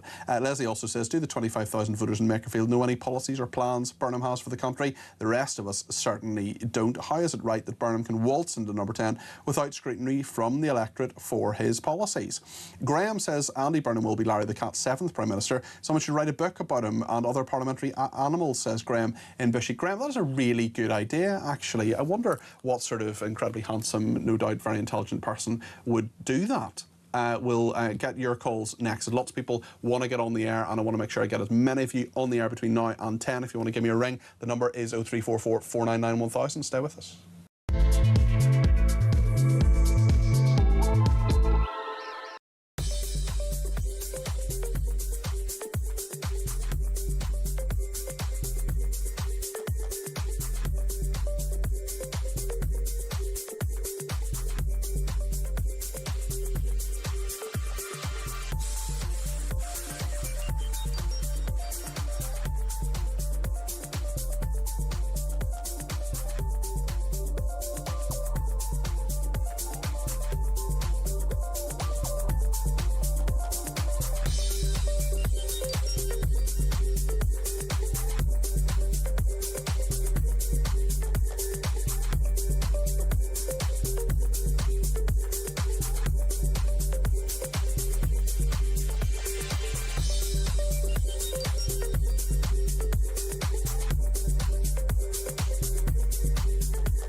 That is why I will resign.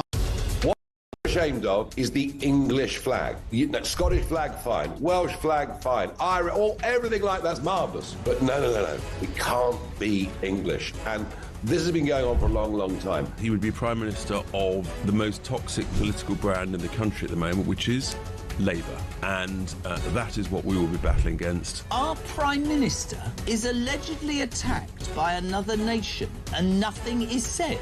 This is a reminder that Russia regards the United Kingdom as a hostile power.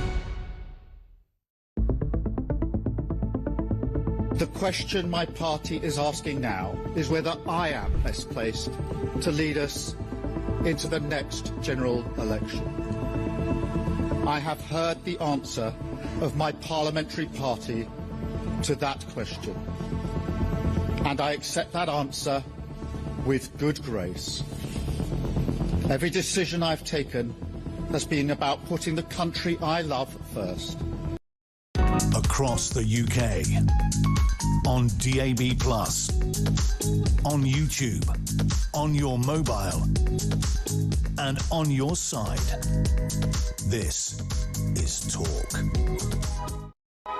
Wolfie Pete from Southport says champagne corks are popping. Peter, good riddance to PM Starmer, who along with Liz Truss were by far and away our worst ever leaders, he says. Penny in Essex says, good to see you back, Peter. Thank you. Penny, had a lovely holiday. Oh my goodness, Starmer saying any decision he made was for putting the country first. What a load of rubbish. He never cared about this country. It was all for swanning around the world trying to look like the big man he'll never be. We need an election to choose the Prime Minister we want. It's a disgrace, actually. The whole lot have been a disgrace, but thank goodness he's gone, says Penny. Margaret says, how can someone get parachuted into a by-election, then maybe in 4 weeks get the keys to number 10?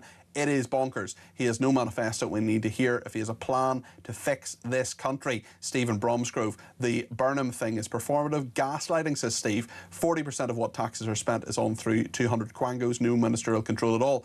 Burnham is the latest puppet being played on the globalist stage, just like Cameron, May, Johnson, Sunak and Starmer. You've omitted Liz Truss from that. Maybe you don't think that was the case with her. Davy's in Edinburgh. Davy, what do you make of today's developments? Thanks for the call. No, Peter's fine. Well, as far as I can make out, you've just got rid of one flip-flopper for a flop-flipper. One way of putting it. I mean, do you think that Andy Burnham can be in any way a good Prime Minister? Well, he's not, because he's going to be controlled by the same loony left backbenchers that are still there already. The minute he speaks about welfare reform, He's a dead duck. Yeah, I mean, Starmer didn't get too far on that one, did he? No, I mean, and that's it. And I'm not talking about cutting it, even if he was talking about freezing it. The backbenchers are just going to rebel against him and turn against him just the same. And you're possibly going to have, I don't know, Angela Rayner back in with something. Well, I think we'll have Angela Rayner. I also think we'll have Louise Hay, who was sacked from government for nicking phones. I mean, she wasn't doing it at the time, but she had a fraud conviction from previously that she hadn't disclosed. I think she will almost certainly. She basically ran Andy Burnham's leadership campaign, and she'll be back in government too. Yeah, and as I said, well, who knows what skeletons will come out of that cupboard. It'll be very interesting to see. Well, listen, thank you for your thoughts, Davy. Much appreciated. And Matt's in Cheshire and has some thoughts on Andy Burnham as well. Matt, I know you will be mourning Keir Starmer over the number of years that we've talked. You've often spoken about how wonderful a man he is and how great a Prime Minister. Oh no, that's right, you haven't. It's been the opposite of that. Are you having a good day today, Matt? Yeah, I'm just one down, one to go, if you like. I thought I would just have a tiny gloat, if that's okay. But gloat away. I mean, if any single caller to my programmes deserves a little bit of a gloat on the day that Keir Starmer has resigned, it is Matt in Cheshire, who has from day one made it absolutely clear that you loathe Keir Starmer with the heat of 1,000 suns. Gloat away, Matt. Yeah, it was. It all stemmed from trying to overturn my Brexit vote. Yep. And how can you trust somebody that doesn't respect democracy? He's an abomination. He is the poster boy for an appalling standard of a political class. I said he wouldn't see out his term, and also I was thinking if Badenoch and Farage and Lowe cannot sit down and cobble together an agreement and a strategy for the public good, and this take seats off each other at the next general election, they're not fit to govern us either. Well, it's really interesting you mentioned that with Kemi Badenoch, because she has said at the weekend, I think it was the Mail on Sunday, in fact I know it was the Mail on Sunday because I read it, said yesterday that she would never do a deal with Nigel Farage. Is that the right strategy? No, how can it be? Surely there's never been a time in the history of the country where the right needs to win an election so badly. We can't. Another term of Labour or like a coalition would. I mean, that wouldn't. They just wouldn't work. There'd be no Britain left to govern, would there, by that time? I know what you're going to say about Makerfield, but doesn't it say quite a lot that Andy Burnham, OK, I'm sure he had a big personal vote, there was a load of publicity around it, but in Makerfield that he got more than the Reform UK, Conservative and Restore Britain vote combined when he won. I mean, that was a strong victory for him. What does that say, do you think, especially when you look at Reform UK's performance in the other two by-elections? They are on the ropes a little bit. They're still doing very well in the opinion polls. They did brilliantly in the local elections. I'm not taking a single thing away from them, from their victory there. But there will be questions, certainly, about whether they have the right strategy, whether Robert Kenyon was the right candidate, for example. What do you make of it, Matt? Well, they've lost 3 different by-elections to 3 different parties now. Yeah. And I know for a fact, because I've been to... They don't listen to people on the ground. They have a top-down structure that dictates to people wherever they are in the country.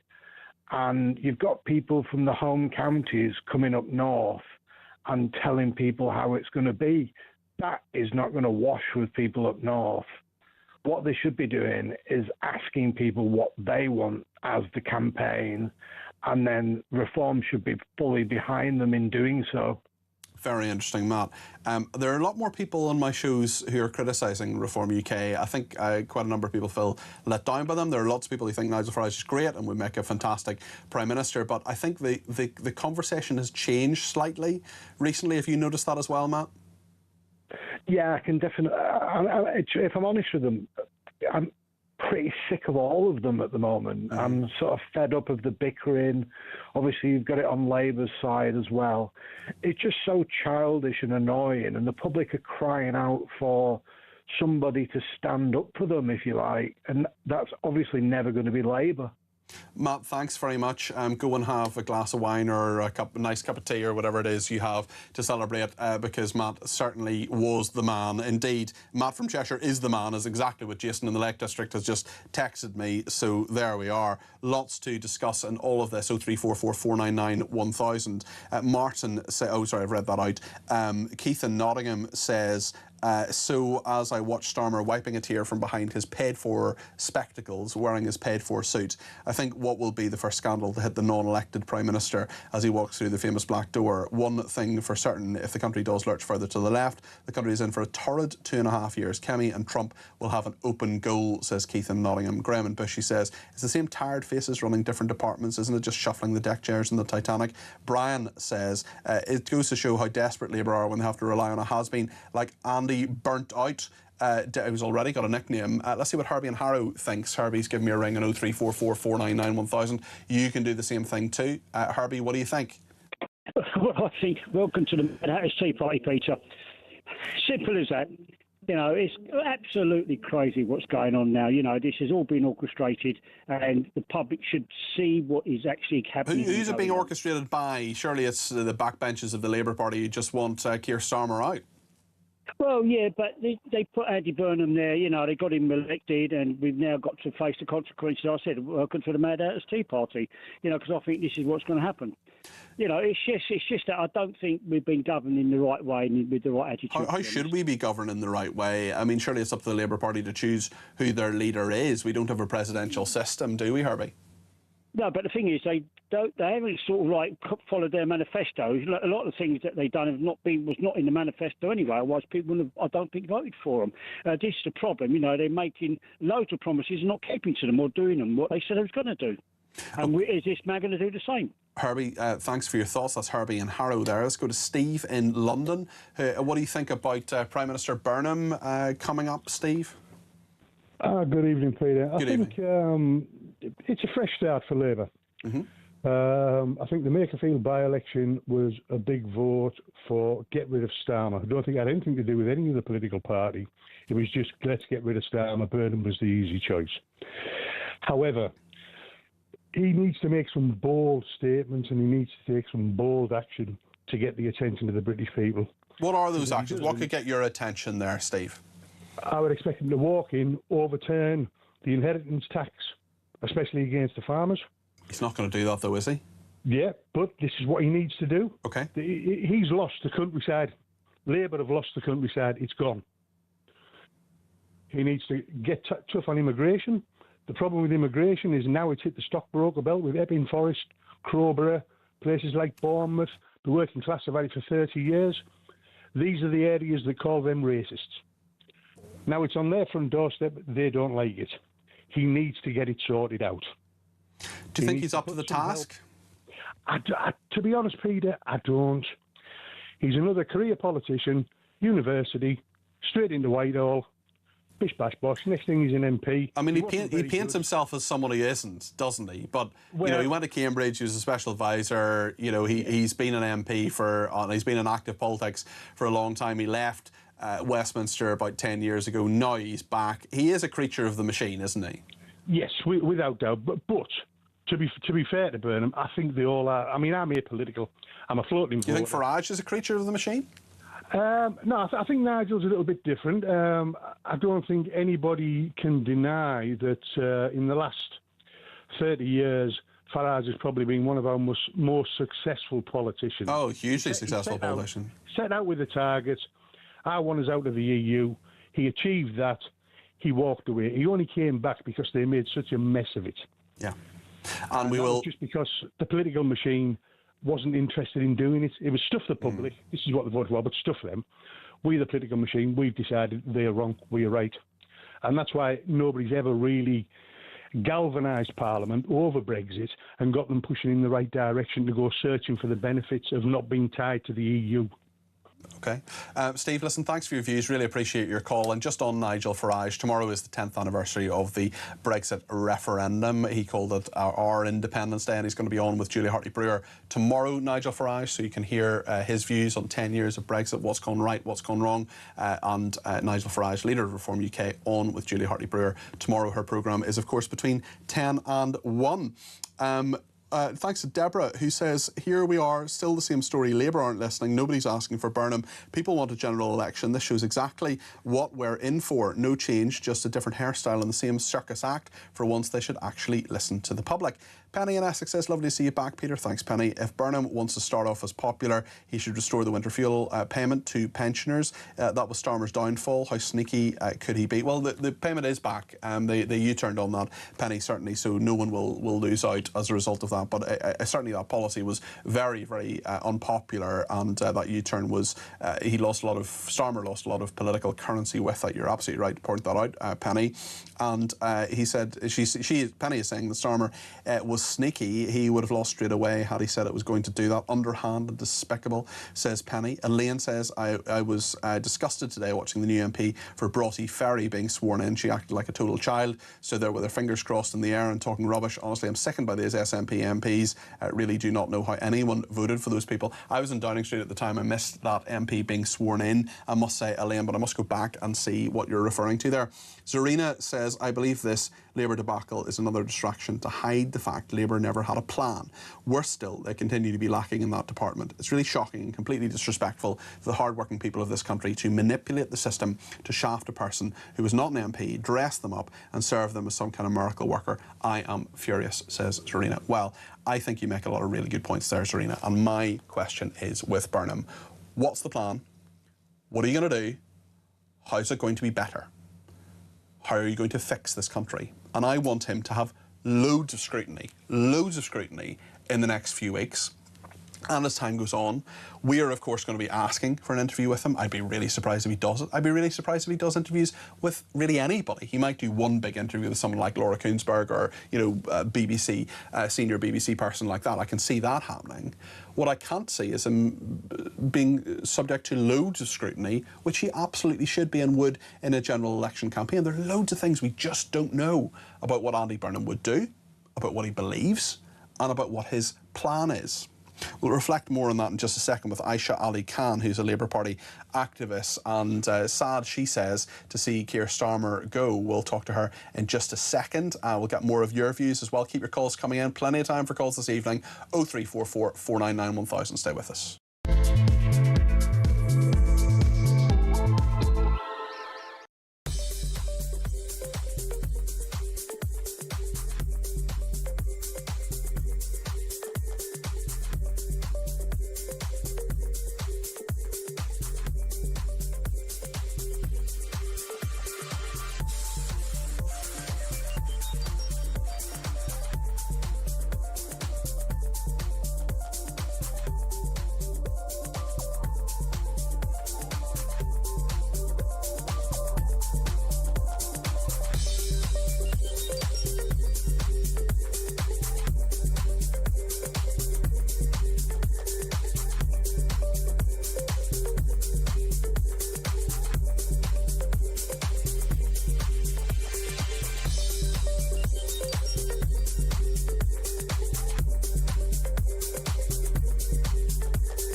across the UK. On DAB+, on your smart speaker, on your smart TV, and on your side. This is Talk.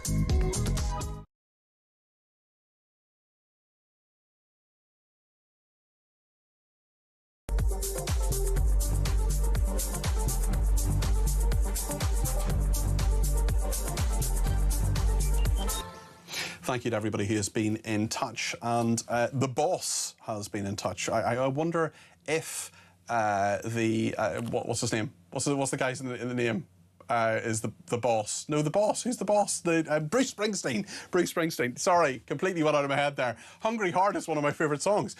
This is a question for the great Peter Cardwell, says the boss. Forget a snap election. What's to stop PM Andy Burnham from calling a referendum on rejoining the European Union? Could he definitely get that through the Parliament and then use it as a distraction? Then if he actually won the referendum, he claimed to have some sort of mandate, then before you know it, it's time for the next general election. I mean, that is hypothetically possible. I think it's unlikely. Yes, a Prime Minister could call a referendum. I think any politician who calls a referendum on the EU is a fool. I voted Remain, but I got over it in a couple of hours. It seems that there are many people a decade on haven't got over it, and that's where we are. Mark says, I have no sympathy at all for Starmer, and a woman who made an ill-advised tweet was sentenced to 3 years on his watch. There's nothing but a self-serving scumbag, and his mate Hermer is just as horrible. Bob has been in touch and says, if a Prime Minister can't speak outside his door without background political music noise, a speech is not on, remove the protesters or don't go outside. It shows the lack of UK strength as an embarrassing on the world stage. Bob, I totally agree with you. Although there is an alternative to outside, it's called inside. Do you remember that press room that we spent 9 million quid on as a country? I think you should probably do your press conferences in there and not do them outside. Of course, Rishi Sunak, do you remember he got soaked when he was calling the election, and that's the only thing anyone will ever remember about that speech. On Starmer's legacy, what do you think it will be? What do you think you would praise or not praise about what the Prime Minister has done? Give me a shout, 0344 499 1000. As always, loads of time between now and 10 for plenty of calls, and we'll get into that. But I want to speak to someone who will defend Starmer's legacy. Maybe not every single bit of it, but someone who's sad to see him go, and that is the Labour Party activist Aisha Ali Khan. Aisha, you're very welcome to the programme this evening. How are you doing? Thank you so much. Still trying to process, to be honest, even though it was inevitable. I think a lot of fellow activists like myself feel that the writing had been on the wall for a while. We'd had a number of MPs call for Keir Starmer to stand down. I remember Anna Sawa was one of them. And each time it was almost like, oh, this is it, this is it. But somehow Sir Keir Starmer just managed to survive, really, until this week. Was it right that he went, do you think? I know you're sad about it, but do you think it's the right decision? Personally, I think that the timing could have been better. I think now we're going to either face a snap election or we're going to face the same kind of scrutiny that Gordon Brown faced when he became Prime Minister in 2007.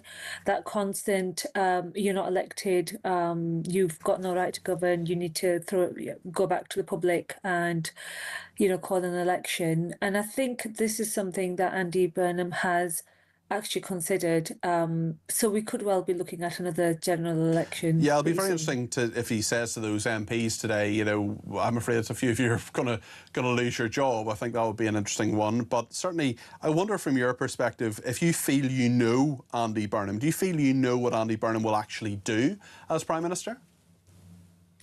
Well, look, Andy's a great guy. I've known him for 10 years and, he's done a fantastic job in Manchester. He's got a lot of people that have faith in him and, he's just a really, really nice guy, as was obviously that doesn't necessarily mean you're a good Prime Minister, though, does it? Well, it's quite interesting because the leadership position that Andy has basically enjoyed for the last 10 years or so as mayor, it has set some of the we can see some changes, positive changes. So this is a guy who basically knows what he wants to do and he gets on with it. I mean, you may well know, you know him and you've seen him up close and you've talked to him and all the rest of it. I think there are a lot of people in the country, including quite a lot of my viewers and listeners, who really don't know. They perhaps think that there's, he's on the left of the Labour Party, he has some ideas, but We're not clear where he would go with economic policy. We're not clear where he goes with defence, for example, the big problems with defence spending in this country. What do you think he needs to do in the next few weeks to get people in the country to the level that you're at in terms of your faith in Andy Burnham? So, first of all, there's been no policy announcement, so I'm not going to sit here and say I know what Andy's thinking. But from previous announcements and previous conversations that he's had and comments that he has made, defence is an issue. Obviously, this is one of the... when we look back at what actually happened these past few weeks, one of the things that will become apparent is the lack of, or the less kind of the spending, defence spending, at a time when we are facing an increased risk from maybe a possible attack by Russia and other forces as well. So I think Andy Burnham, if I was advising him, I would say definitely invest some time concentrating and thinking about what your defence strategy and defence policies are going to be, because that was a sticking point. Obviously, we had... What do you want from him? What would you suggest to him that he does when it comes to those big policy areas like defence, for example? Because many people say, look, there just isn't enough money. You would have to take money from welfare. Keir Starmer failed to do that, for example. Does Andy Burnham have... You always have a little bit of a honeymoon period, but when he starts making these really tricky decisions, that's going to end fairly soon, isn't it? Well, I think very few prime ministers enjoy a honeymoon period, because the country needs to be run, and especially when you've got pressing issues like a potential war around the corner. I do feel that there are other ways of raising revenue. There are other ways of basically increasing the money that's coming into the UK, and one of them is obviously taxing people. People that are avoiding paying their taxes, especially the billionaires. That's definitely an area that could be looked at, as well as the North Sea oil. I think there's definitely more potential there, and but that would then bring Andy Burnham into direct contact with Ed Miliband and the net zero policies that he's been pursuing for the last 2 years. But from what I've heard on the ground, and from what the appetite and feelings are, there could be some kind of movement there and a leeway where we might end up maybe not drilling more, but maybe working on the infrastructure that we have, where we can yield more without actually putting the investment in and basically damaging the environment. So that could be a policy area which I feel that would actually help Andy.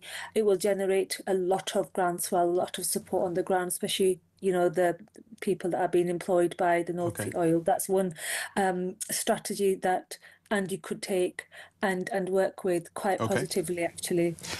Just one more thing from Keir Starmer's speech this morning. He got pretty emotional when he was talking about his family. Let's have a look at that. And when I leave the biggest job in the country, I shall spend more time on the most important job, being the best husband I can to my fantastic wife Vic, who has been a rock by my side through good times and bad, and being the best dad I can to my beautiful children, who are my pride and my joy. What did you make of that, Aisha? Because a lot of people and a lot of our viewers and listeners really feel that Keir Starmer didn't show us his human side. There it was for all to see. I think that I welled up. I was sobbing, and it was just... I mean, this is probably the first time he has shown this side. And I think, again, obviously people that know him have always said that he's a very kind, very empathetic person, very decent, has a lot of integrity, but a lot of it gets lit, all these emotions, all this vulnerable side, the human side, gets kind of put to one side when you're dealing with politics of running the country, as so often which is such a shame, really. Yeah, we have quite a lot of people who have been in touch saying they're crocodile tears, that he is someone who we shouldn't feel sympathy for, we shouldn't respect. What would you say to them, Aisha? I think this is a person who, less than 2 years ago, I keep on saying this, everything that's happened is not even the full 2-year anniversary yet of Labour's win in 2024. And this is a person who's come, he's tried his best, he's done a lot of good.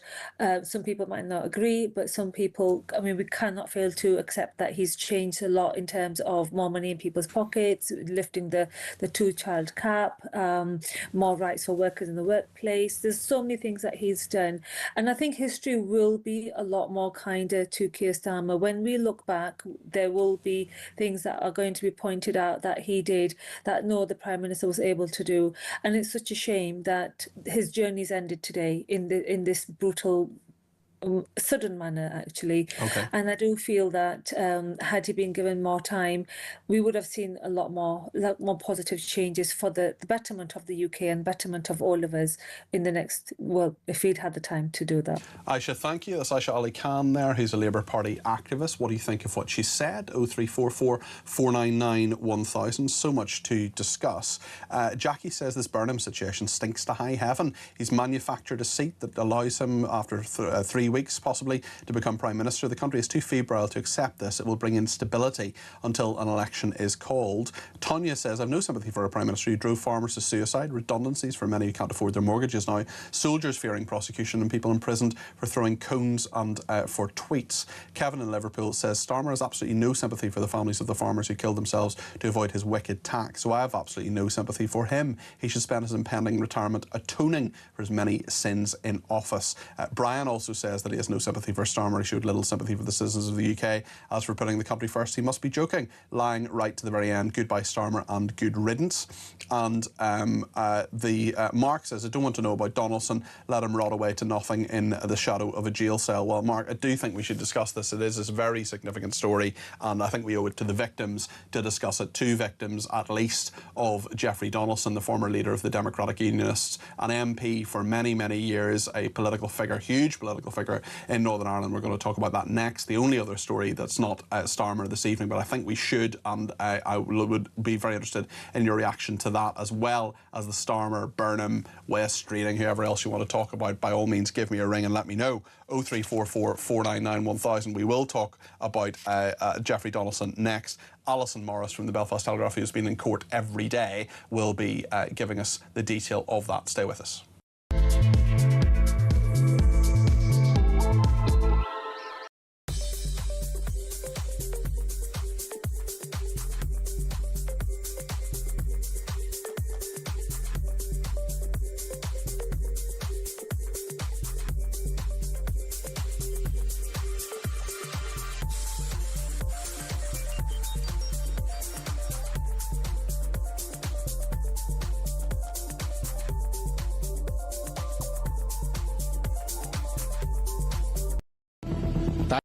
What they're ashamed of is the English flag. Scottish flag, fine. Welsh flag, fine. Irish, everything like that's marvellous. But no. We can't be English. And this has been going on for a long, long time. He would be Prime Minister of the most toxic political brand in the country at the moment, which is Labour. And that is what we will be battling against. Our Prime Minister is allegedly attacked by another nation and nothing is said. This is a reminder that Russia regards the United Kingdom as a hostile power. The question my party is asking now is whether I am best placed to lead us into the next general election. I have heard the answer of my parliamentary party to that question, and I accept that answer with good grace. Every decision I've taken has been about putting the country I love first. Across the UK, on DAB+, on YouTube, on your mobile, and on your side. This is Talk. Thank you to Elle, who has corrected me on the winter fuel allowance, and quite rightly. She says it was not reinstated to what it was. Many of us have lost out while I was given it. HMRC will be taking it back. That is absolutely correct, and apologies for my error there in a 3-hour show. Sometimes these things happen, but Elle is completely correct to say that some people will get their winter fuel allowance back completely, and then others won't. Let's hear a voice note from Elisa on Starmer. Now, I consider myself to be quite an empathetic person, but I'm afraid to say that I have zero empathy for Starmer, even when he had tears in his eyes today, because he has absolutely destroyed our country and we are going to struggle to get back on our feet. He has made the most appalling decisions. Look at the welfare bill. For goodness sake, we're taking in less income tax than we're paying out in welfare. And then you've got recognising a non-existent Palestinian state, whilst hostages were still being sexually abused and tortured. I cannot wait to see the back of this man. I cannot wait to see the back of Herma. I want to see the back of Lammy with all his jury trials, deplorable policies. I want to see the back of Yvette Cooper, who vilifies Israel at every turn. They can all go and eat cake.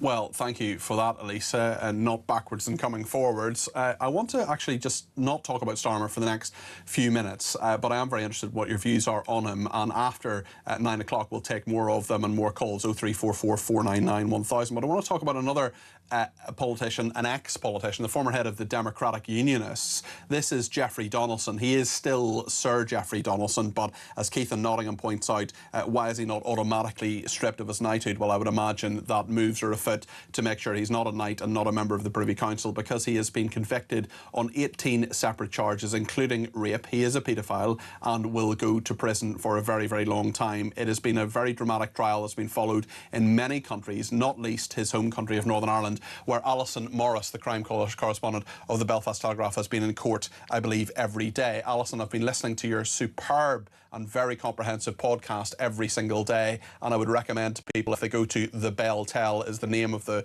podcast, and you can follow the whole trial and what Alison has been saying there. It is a justifiably award-winning podcast. You've been in court every single day. What are your reflections now that Jeffrey Donaldson has been convicted? Well, I mean, it's been an extraordinary few weeks. I mean, you would have known Jeffrey Donaldson as well as I do. We have interviewed this man as a politician. Yeah. He had the ears of presidents, of prime ministers. He could have walked in and out of Downing Street. I mean, remember the DUP were the kingmakers, the confidence and supply deal. He had the ear of Boris Johnson. He was involved in those Brexit negotiations. And just before his arrest for these allegations, he had secured that deal that had seen the return of Stormont and return to what was going to be the Brexit arrangements for Northern Ireland. He was flying high in terms of his political career, and that came crashing down when we heard in court at 6 a.m. one morning, police arrived at his door and arrested him and his wife, Eleanor Donaldson, in relation to allegations of child sex abuse relating to two women who say these offences had occurred while they were children, aged between 7 and 9, and then again around the ages of sort of 13 and 14. And Jeffrey Donaldson denied those charges. Eleanor Donaldson was later given what's called a trial of the facts because she was found medically unfit to stand trial. So she hasn't been in court. But Jeffrey Donaldson has been there every day, and he shows up, you know, beautifully dressed, suited and booted, dressed like a politician. Sometimes he has his little fish symbol on him. As we know, he would have professed to be a Christian, and there's a lot of biblical references made in the evidence throughout this case. It was a case, I suppose, the most extraordinary day was when Jeffrey Donaldson took to the witness box himself to give evidence on his own behalf, sitting just feet away from the 10 members of the press who were allowed into the court each day, and started to talk about his political career, and also tried to say that he was not guilty of these offences, but that was picked apart by the prosecution. And there was also times when there was days when he admitted he had had extramarital affairs. And remember, the DUP were very against same-sex marriage in Northern Ireland. They talked about the sanctity of marriage, and here we have their leader talking about how he cheated on his wife on at least 2 occasions. And those days, I suppose you go home thinking, like, I will never sit through another trial like this today. I will never sit through another day like this today. But I don't think anything could prepare you for what happened today. Both victims gave evidence, as did the husband of one of the victims. What did you make of their evidence and how they came across? They, of course, have lifetime anonymity. I just wonder how dramatic and how incredibly important their statements and indeed evidence was. Well, we first of all heard what they call in sex abuse cases the ABE evidence, that's the Achieving Best Evidence, and they were video interviews carried out with both complainant A and complainant B, as they referred to for legal reasons throughout this trial. We now can say they're victims, and they were first of all shown to the jury. Then those 2 women both give evidence and were very robustly cross-examined by the defence for both Jeffrey Donaldson and for Eleanor Donaldson. And witness A admitted that her recollections were foggy and that her childhood, a lot of her memories were a little confused. But then witness B, I think, came along and just changed the game for the prosecution. She was unflappable. She was very sure of what she was saying, and nothing, the defence didn't put a dent, I don't think, on her throughout her evidence. And then the prosecution very slowly picked Jeffrey Donaldson's defence apart. Now, saying that, the jury went out on Thursday. They were out all Thursday afternoon. They were out all day Friday. And the longer this goes on, the longer you're thinking, well, we don't know what's going on behind closed doors. We don't know what they're thinking. Today, they come back after the weekend. They, first of all, at around 12, asked to have some matters of law clarified by the judge, the trial judge, Mr. Justice Ramsey. He clarified those 2 points of law. And then just after 2 o'clock, we were brought back in. At this point, Jeffrey Donaldson was told to stand up and get on to, so he stood beside 2 custody officers. The foreman of the jury was asked, had they reached a verdict, and what that verdict was. And he said guilty. And then he said guilty, guilty, guilty, guilty, guilty to all 18 charges. And in relation to Eleanor Donaldson, he said yes, because she was found responsible, not guilty, because it was a trial of facts. At this stage, the judge told Jeffrey Donaldson he could expect a long time in prison, and said those words that, you know, we say in court dramas, take him down. Yeah. And that was it. He was brought off to the cells. And when is the sentencing? The sentencing won't be until September. The courts go into recess at this time, and then reports will be provided by both the defence and witness statements. But right now, Jeffrey Donaldson, MP of Lagan Valley, the man who once was flying high, the leader of unionism, is in top security Maghaberry prison with killers, sex offenders, people convicted of terrorist offences, and that is one almighty fall from grace. What has been the reaction in Northern Ireland so far? What have people, including his former colleagues politically, been saying? The DUP came out very quickly. Gavin Robinson came out very quickly and said his thoughts were with the 2 victims, that no one should feel that they're above the law. Is Gavin Robinson now the leader of the DUP and an MP? The new leader, yeah. The new leader of the DUP, he came out very quickly and said that they were thinking of the victims, that no one was above the law, that these were horrendous offences that he had committed. And also there has been calls for him to be stripped of that knighthood you mentioned. You know, he showed up at Buckingham Palace and he received his knighthood, and Jeffrey Donaldson loved to be called Sir Geoffrey. He was very fond of the fact that he was a Sir Geoffrey, and that will now be stripped of him, and his wife will lose that Lady Eleanor title as well, along with him, although she cannot be sent to prison because of the nature of the trial that she faced. He is looking at quite a considerable sentence, and as you said, his political opponents, and I don't think this is the day to be scoring political points, although we do know the DUP did suffer electorally because of this. Undoubtedly, they suffered electorally. But I think right now the conversation is he should be stripped of his knighthood, and then maybe in future days we'll find out, did anyone have any inkling that any of this was going to happen? And are there other victims who are going to come forward? Yeah, well, that's going to be fascinating as well. You mentioned the hypocrisy, the gross hypocrisy that happened. And over the course of my reporting career, and some of it's been spent in Northern Ireland, and I've always have a great interest in everything that goes on there, and you are one of the absolute top reporters in Northern Ireland. I just wonder, Alison, you've seen so much crumble. You've seen the artifice of the Catholic Church crumble. You've seen someone who was a very prominent Presbyterian in Jeffrey Donaldson wearing his fish badge, as you said there, professing to be a Christian, being a very austere Presbyterian, talking about kind of family values when he was a paedophile. You have so many different institutions that have that we've had trust in them crumble. What do you think all of this says more widely, as of course we never forget those 2 victims, and as you say, there may well be more? Well, in terms of child safeguarding, I think the churches need to have a really long look at themselves. We had the Catholic Church scandal, and we know that victims of paedophile priests were brought to meetings with bishops and, you know, made to sign non-disclosure agreements and all of that. And all of that has been aired, and the Catholic Church had to bear full responsibility for that. We have also heard very similar allegations with meetings with Jeffrey Donaldson and one of the women in this case, and that again needs to be aired in terms of the role the church plays. They should not be involving themselves in child sex abuse allegations in any shape or form. It is not their space. And also, I do think that there is the hypocrisy. Jeffrey Donaldson was a man who would have looked down his nose and considered himself morally superior to many people in our society. And all the time he was keeping this terrible secret, a secret that he thought would never be made public, that these women would stay quiet, that they would never come forward because of who he was. And that was said by the prosecution, who said, look, this was not a spur of the moment decision by these women. They knew because of who he was that this case would never stay within the 4 walls of this court, that it was always going to have huge media interest and a huge public interest, and that they knew their lives would be upended because of that. But I do think that what it does say is that everyone is equal in front of the eyes of the law. Jeffrey Donaldson, MP, Privy Councillor Sir Geoffrey, was just the defendant in this case, and the evidence showed that he was guilty and he was found guilty. It doesn't matter whether he's the MP, it doesn't matter whether he's the bin man, it doesn't matter whether he's the bus man. Everyone is equal in the eyes of the law, and I hope that victims who have maybe been terrified to come forward will look at this and realise that they will be treated equally, and if the evidence is there, that people will be prosecuted. Do you think that's a positive, that things are perhaps changing, that there's maybe a little bit more faith, I suppose, in the judicial system if you can have this person, this absolute pillar of the community who clearly wasn't behind closed doors, convicted and due to be sentenced for a very long time? Look, I can be very critical of the criminal justice system, particularly in Northern Ireland, where it runs at a snail's pace.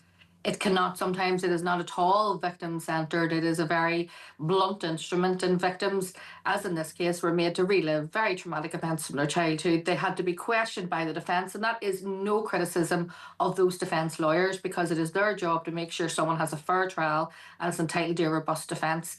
It is not an easy process, but if the evidence is there, the person will be found guilty, and he was treated today as any other defendant. And as I was coming out of Newry Crown Court within an hour, the police van with the blacked out windows showed up. Jeffrey Donaldson was loaded into it, and he was taken off to Magabry, where he is preparing to spend his first night behind bars. And that, I think, shows the law is a great leveller. Thank you very much, Alison Morris, and I'll be listening to your final podcast after this programme on my way home. I must say, Alison Morris there, crime correspondent of the Belfast Telegraph, and it's not often that I recommend other media organisations' products, but certainly her podcast has been absolutely fascinating and superb when it comes to covering the dreadful, dreadful crimes of Jeffrey Donaldson and indeed Eleanor Donaldson, and we know, as she says, that he will be sentenced in September. His first night in Magabry Prison, the high security prison in Northern Ireland, is tonight. We will, of course, reflect this story if you want to. We'll talk about Starmer as well, and Andy Burnham. Plenty more to discuss. The brilliant Rachel Cunliffe is coming in just a second to give us her take on it. Give me yours as well, 0344 499 1000.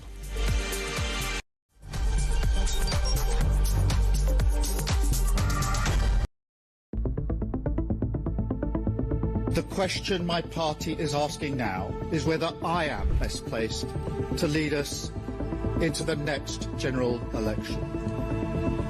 I have heard the answer of my parliamentary party to that question, and I accept that answer with good grace. Every decision I've taken has been about putting the country I love first. That is why I will resign as leader of the Labour Party. Well, you know what? In the end, he did do the right thing, and there were some achievements, and he's an honourable man, and he cared about public service. Guys, that's not what happened just now. In the last half an hour, Keir Starmer resigned, and he resigned because he was pushed. Most of his issues, most of the things which have damned him from, let's face it, within days, within weeks of him becoming Prime Minister back in July 2024, or of his own making.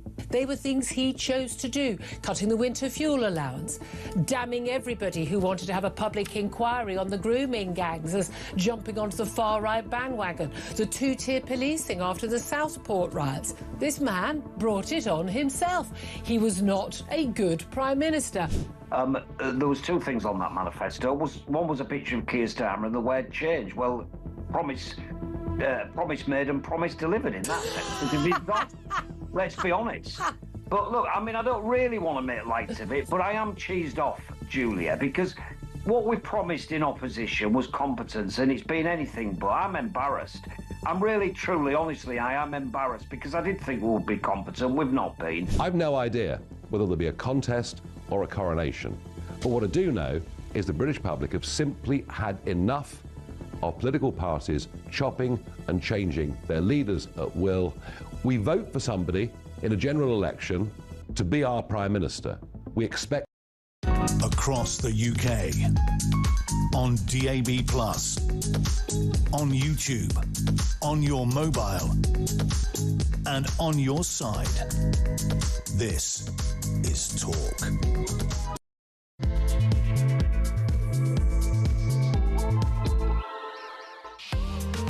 Good evening, it's just gone 9 o'clock. This is the Evening Exchange. I'm Peter Cardwell, and thank you very much for your company this Monday evening. A dramatic day in UK politics. The Prime Minister is going. A leadership election may be on the way, but it also looks as if it'll probably just be a coronation for Andy Burnham. We'll get the expert views of you at home, 0344 499 1000, and Rachel Cunliffe from the New Statesman, and Tom Skinner, who has worked on a number of leadership election campaigns for the Conservatives. He's one of our debate desk regulars. He's going to take us through all that. I want to make sure I get as many views on the air between now and 10 o'clock. The 9 o'clock hour, as you may know if you're a regular viewer or listener to this programme, is the hour where we have a bit more time to have a chat. So please do pick up the phone. 0344 499 1000 is the number to call. You can text me 87222 with the word talk in your text. You can tweet me at talkTV, follow me at Peter Cardwell, send me a voice note, send me a WhatsApp text message, or give me a ring on the main number 0344 499 1000. So much to talk about. Starmer, Burnham, Streeting, there's so much to talk, Al Carnes maybe, there's so much to get through and so many views that I want on the air. So please do give me a shout. Let's have a good discussion between now and 10 o'clock. Stay with us here on the Evening Exchange.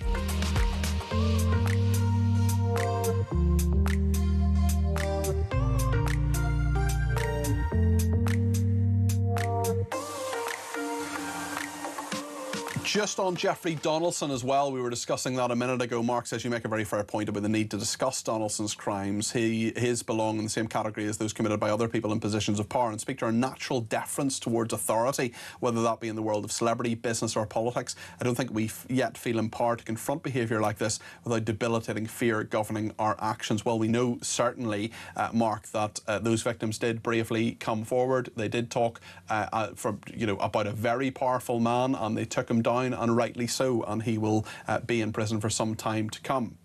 Talking about Starmer, Dean's been in touch and says Starmer is a clown. He ran this country into the ground. It makes me laugh when they say they've done their best for the country and always out the country first. Nonsense. He said last week he wouldn't resign. 5 days later he's quit. A week later the next leader needs to get a grip on immigration and look after hard-working Brits. Stop handing money out to anyone with a hand, says Dean. Yeah, when people say they're going to give it their best shot or they're going to try their best, I just often think of the great philosopher Sean Connery in The Rock. I'm not going to give the exact quote because it is perhaps not the time of the evening to do that, but you know what I mean if you've seen the film.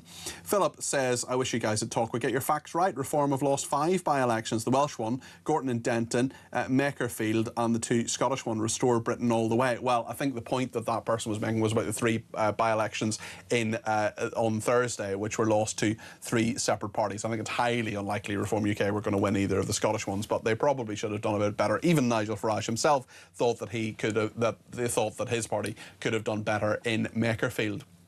On the resignation of the Prime Minister, let's hear a little bit about what the man who's been running the country for the last 2 years thinks and about the reasons about why he left. This is Keir Starmer. I spent a lot of time on Downing Street today reporting into various programmes, Julia's programme, Ian's programme. I spoke to Kevin a little bit earlier as well, and Downing Street was fascinating. It's one of those days where, you know, all the press are there. They're American, Canadian, there was Israeli press, there were other Middle Eastern press, loads of different people from right around the country. You hear so many different accents and voices and languages, quite a number of French and German correspondents, Irish as well, talking about what Starmer did and said. Let's just remind ourselves of what happened just about 12 hours ago this morning. Every decision I've taken has been about putting the country I love first. That is why I will resign as leader of the Labour Party. I have spoken to His Majesty the King this morning to inform him of my decision. I will ask the National Executive Committee of the Labour Party to set out a timetable with nominations opening on the 9th of July and completed by the summer recess. In the case of a contest, this will ensure a new leader is in place before Parliament returns in September. Keir Starmer speaking earlier today. Kemi Badenoch's been reacting to the leader of the Conservative Party, said this. We need to ask why he set out this timetable. What are we waiting for? There are critical decisions that need to be made, and the Prime Minister is setting out his farewell tour while Andy Burnham wants a summer holiday. It's really, really important that we ensure that the country is being governed. Keir Starmer has had to resign because his defence secretary said he was not looking after national security. Whatever happens now, we need to make sure that national security is the #1 agenda. And that means that Andy Burnham needs to explain where the money to fund our defence is coming from, and he needs to cut welfare to pay for defence. Nigel Farage has been talking about why he thinks there should be a general election right now. I've no idea whether there'll be a contest or a coronation. But what I do know is the British public have simply had enough of political parties chopping and changing their leaders at will. We vote for somebody in a general election to be our Prime Minister. We expect them to serve their term. And barring ill health or exceptional circumstances, what is going on here, frankly, is reminiscent of a banana republic that has totally devalued the very process of general elections and democracy. We at Reform demand a general election. Well, do you think you should get one? 0344 499 1000. Let's hear a voice note from Steve, who sent one in via WhatsApp on that exact number. I just want to talk about this Muppet Starmer. Somebody at work said to me he felt sorry for him because he was crying because he's lost his job. Just let me say, this is a millionaire, multi-millionaire. Let's call it millionaire. He's not interested in losing his job. He's interested in losing his status. Think of it, people who lose it. Do you think Starmer is going to go and live in a 4-star hotel, Michael Hotel, living with a veteran under a sleeping bag? No. He's going to go away, wherever he needs to go. We heard earlier on from Aisha, and spare me the woke drivel, says this texter, flowing from Aisha, gushing endorsements of this total disgrace of our Prime Minister. He did nothing good for the country. All this talk of him trying his best and being a nice man. Get a grip. And yes, Rich certainly feels the same way as well. I have no sympathy for Starmer, says Debbie. He has showed no emotion in the last 2 years, apart from today, when talking about himself and his family. But farmers have committed suicide, children and women have been raped and murdered, pensioners have died, territories have been surrendered, and I think the only reason he doesn't go now is because Gibraltar is awaiting handing over to the European Union. He signs that terrible deal at the beginning of July. Keir Starmer is a disgrace to this country, still gets a huge Crown Prosecution Service pension as well. Another person says at least Sunak didn't blub like a child. I don't mind men crying. I'm a bit of a weeper. It must be said from time to time. I'm a man in touch with my emotions. I don't fear it. Rachel Cunliffe is Associate Political Editor of the New Statesman. We'll get her views on this now. Rachel, thank you very much indeed for joining us. What a day. What are your reflections? Hello, yes, what a day. And I second your thoughts about how manic and busy and energetic Downing Street was. And also, I'm with you. I think the Prime Minister's showing a bit of emotion publicly there in his, what is effectively a resignation speech. Although it's interesting, actually, with Margaret Thatcher, people said she never showed herself to be human and then cried when she left Downing Street. But is crying for yourself actually... being sad for yourself? He was sad for his family as well, I suppose. Well, it also reminded me of, Theresa May when her voice broken on that line, the country I love. Yeah. Yeah, I think it's a very emotional job being Prime Minister, and you have to hold it all together. And then that moment at the lectern, perhaps some of it breaks. Not the most important issue today, but something that caught my eye. Well, indeed, and Barry in Enfield's been in touch about that. It says, great show, had a bit of Theresa May about it, the resignation speech, the country I love, while nearly crying. Things just seem to have moved at breakneck speed today, Rachel, because we had resignation of the Prime Minister. I was on Downing Street when another journalist said, hey, look at what Wes Streeting has said. Then Andy Burnham arriving and the quite weirdly the helicopter following his train. I found that a bit strange. But an awful lot has happened. Andy Burnham being sworn in and so on. Where does it leave us sort of right now at 11 minutes past 9? Do you think there'll be a contest or simply a coronation?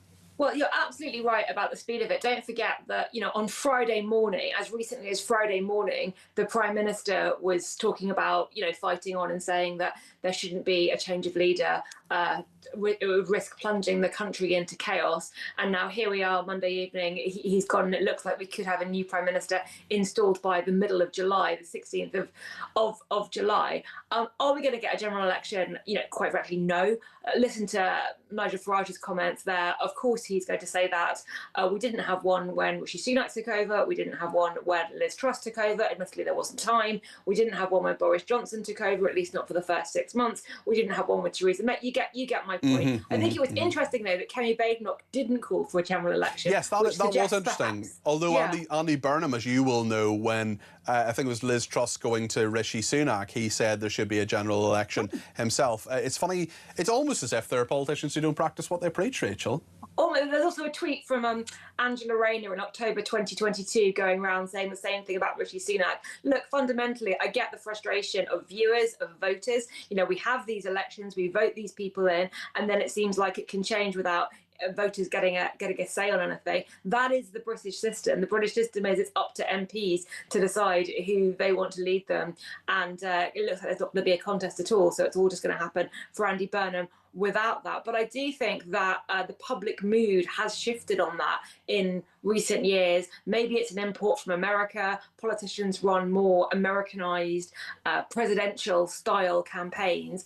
And I think the anger that people have about this chopping and changing and turnover of prime ministers is rising. We're now, there have been six departures of prime ministers over the last 10 years, and only one of them, Rishi Sunak, left Downing Street in a general election, so that tells you something. Yes, it used to be when the sort of grizzled political correspondents, much older than us, although you're very young, of course, would sort of say, oh, yeah, I've covered 5 prime ministers. You think, oh, gosh, 5 prime ministers? Wow, that's an awful lot. Whereas now it's sort of everybody. I mean, there are just loads of them coming and going. Do you feel, Rachel, that you know what Andy Burnham actually believes? Because there are so many questions, I think that a lot of scrutiny is needed, but I'm not sure we're going to get it between now on him probably becoming Prime Minister, on his views on, you know, foreign policy in general, defence, welfare reform. We know some of it, but there are big kind of black holes in our knowledge about him, aren't there? Oh, I think the answer is buses. Isn't that the answer? The answer is always buses, yes. It's always buses. More buses. It's a really key question. And actually, you know, the Andy Burnham, who was Mayor of Greater Manchester, who built this sort of huge personal brand and is being projected into Parliament on this wave of support, is quite a different style of politician to the Andy Burnham who was an MP in Westminster for 16 years before that, and he has moved all over wings of the party. I mean, he would say circumstances have changed, the evidence has changed, he's changed his mind. But I was struck during the by-election campaign that on all these key issues, you know, Britain's relationship with the EU, you know, whether we should rejoin it or not, Rachel Reeves and her fiscal rules, borrowing, immigration reform with Shabana Mahmood, on all of these areas, when he was asked about them, his lines could have come from Keir Starmer. His position was very, very similar to Keir Starmer. It's just he was selling it differently. So I'm not sure if that Andy Burnham who fought the Makerfield by-election is the same Andy Burnham as the one who has been Mayor of Greater Manchester, is the same Andy Burnham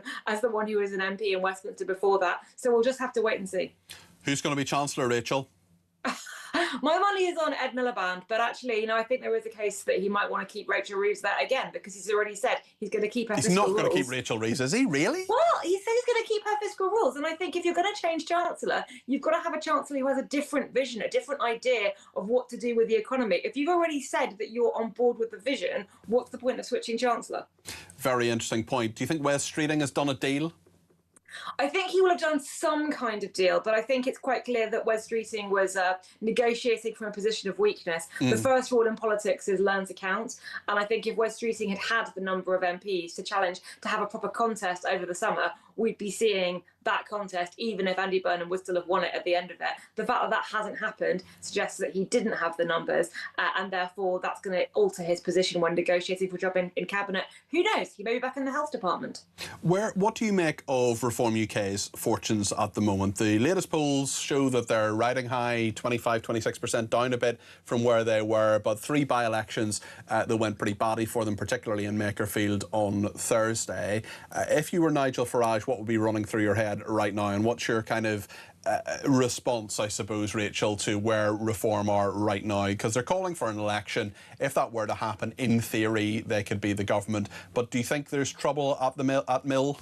Well, if they did call an election, if there were a general election, Reform UK would have to find 600 odd candidates across the UK. And what we saw in this by-election, and I would say in the Gorton and Denton one as well, is that candidate selection is an issue for them. It is hard to get people who are, vetted, who don't have skeletons in their social media closets, and who resonate with the communities that they're down to represent. A candidate selection is a huge operation that parties operating on a national scale spend years working on towards an election. And it's clearly something that is a bit of a weakness for Reform. The other thing that's come to light as a result of Makerfield is the risk of Restore challenging Reform from the right, even more insurgent, even more radical. Now, Reform and Restore added up together, those votes were not enough to beat Andy Burnham in Makerfield, but it is a real phenomenon. And again, if you replicate that across the country, it makes Reform's journey to potentially a Nigel Farage government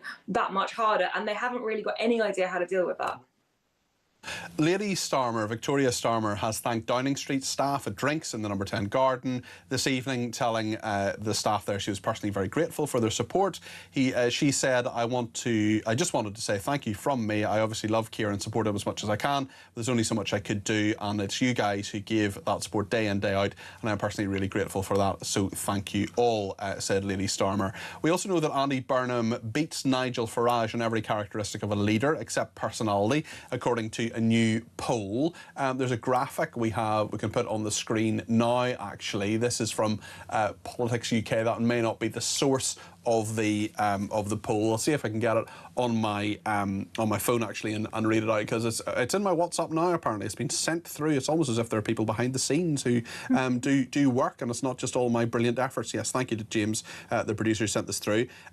He has a lot of personality. Is something that Farage beats Burnham on, but in touch with ordinary people, Burnham 42%, Farage 31%, likeable, Burnham 40, Farage 26, experienced leader, Burnham 40, Farage 30. He understands the problems facing Britain, 39 to 38. He acts with integrity, 35 to 23. This is poll that has been done, I'm not entirely sure, Ipsos is where it has been done, and these statements applying to these people have been put forward. I know you're just reacting to this as I am, Rachel, but are you surprised by what you've heard so far?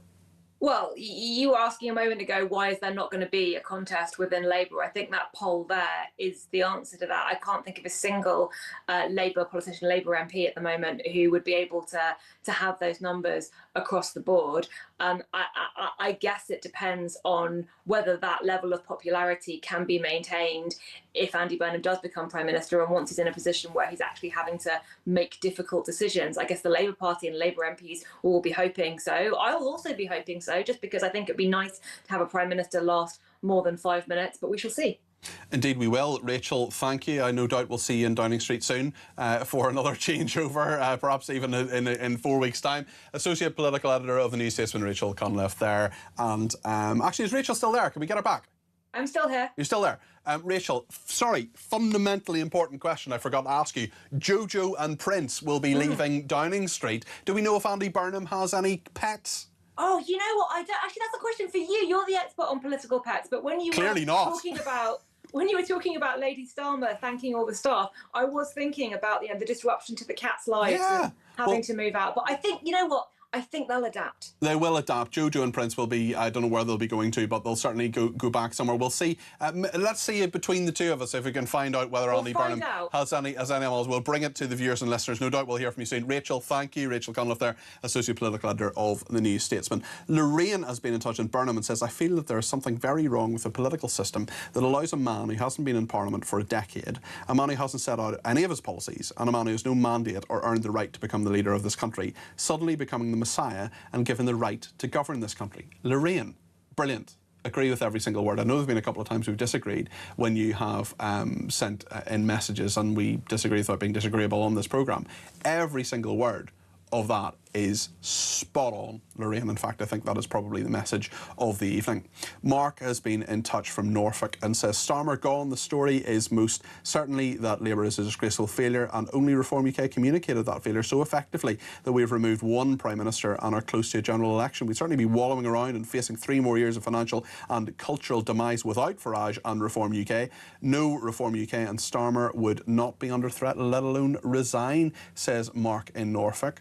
The boss has been in touch and says, thank you so much for reading my theory. I was starting to think I was talking to a brick wall.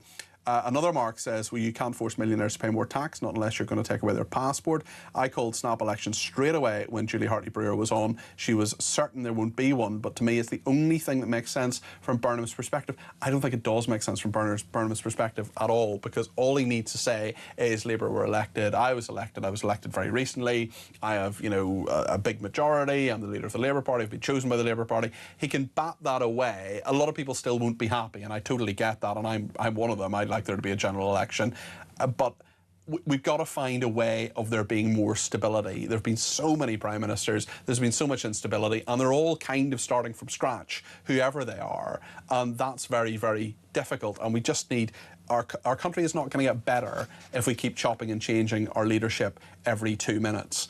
But interestingly, I mean, many people may say, well, a general election is the time when you could, I'm sure many people support Reform UK who watch and listen to this programme will say, well, they could become the government and bring that stability. Or maybe you think Andy Burnham will. Whatever your thoughts are, give me a shout, 0344 499 1000. We will take some more calls in just a second. Stay with us.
That is why I will resign. What they're ashamed of is the English flag. Scottish flag, fine. Welsh flag, fine. Irish, everything like that's marvellous. But no. We can't be English. And this has been going on for a long, long time. He would be Prime Minister of the most toxic political brand in the country at the moment, which is Labour. And that is what we will be battling against. Our Prime Minister is allegedly attacked by another nation and nothing is said. This is a reminder that Russia regards the United Kingdom as a hostile power. The question my party is asking now is whether I am best placed to lead us into the next general election. I have heard the answer of my parliamentary party to that question, and I accept that answer with good grace. Every decision I've taken has been about putting the country I love first. Across the UK, on DAB+, on YouTube, on your mobile, and on your side. This is Talk. Well, thank you to everybody who has been in touch. Another person on text says we're in a very strange place in this country. Things that are usually important are overshadowed by looming catastrophe. I'm thinking of immigration or the effects of unregulated immigration. I think that it is going to come at us like a tidal wave now, and I doubt Burnham has the answer to that, says this texter, even if he embarks on a bold policy of nationalisation of key utilities. Marcus says, I put a bet on last June 2025 that Starmer would resign in 2026. I got odds of 4-1. You're presumably a rich man today, Marcus. Next bet is that Burnham won't lead the Labour Party into the next election. I'm not sure. I'm not sure I can deal with that. Marcus says Labour Party are unmanageable with such a large majority. Bye bye to the Labour Party for a generation. Debbie says I think people need to remember who has always stood up for Britain, who brought the migrant crisis to the forefront. Nigel, don't lose faith in him now, Britain. We need a strong leader with conviction. Let's find out what Charles in Hemel Hempstead thinks. Charles, what do you make of today's developments and what do you think should happen? Should we have a general election?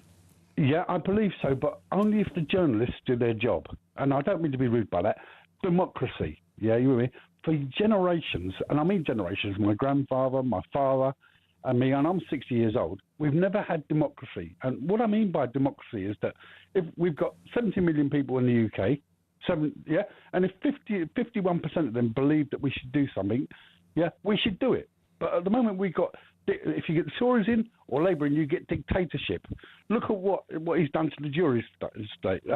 Starmer is not a dictator. Now, hold on a second here, Charles. He is responsible to a parliamentary democracy. He couldn't do certain things. That's why he went. He couldn't do the welfare reform that he wanted to do because parliamentary democracy was there. Democracy does exist. It may not be the form of democracy that you want, but we do vote for people. They're not dictators. This is not North Korea. This is not a dictatorship. Because what I'm saying is, if the majority of people are against immigration, they should do that. Yeah. But they're doing for the minority. So you've got dictatorship. It's not a dictatorship. Charles, you need to be careful with your language here. You can say whatever you want, of course you can, but factually, it is a democracy. It's a flawed democracy. There's no doubt about that. But I personally am really glad that there's someone who at least a few people have voted for, who's going to be Prime Minister. Yeah, but what you're saying then is that we're never going to have a real democracy where... Well, what is real democracy to you, Charles? What is it? A referendum on every single issue? No, what I believe is that we should have... If we want to make a law, like the harassment law, people don't realise how bad it is. Yeah. Yeah, you're absolutely right. There's many laws like television licence. There's many things that the public are a majority against. So should we have a referendum on things like harassment laws? Should we have a referendum on the TV licence? I mean, you'd be having a referendum every week. No. We don't need a referendum. We just need politicians to go out on the streets rather than go to Parliament every week and live up the life of champagne. But hold on. If they don't go, Charles, sorry, if they don't go to Parliament, how are they going to make the law? How are they going to represent us? I'm not saying it's a perfect system. I said, look at the words I said. I said every day. They don't need to go there every day. They should be representing the public that they do. Yeah? I mean, they do, whether we like it or not. We may not like... Charles, you got to let me speak. Let's have a conversation, OK?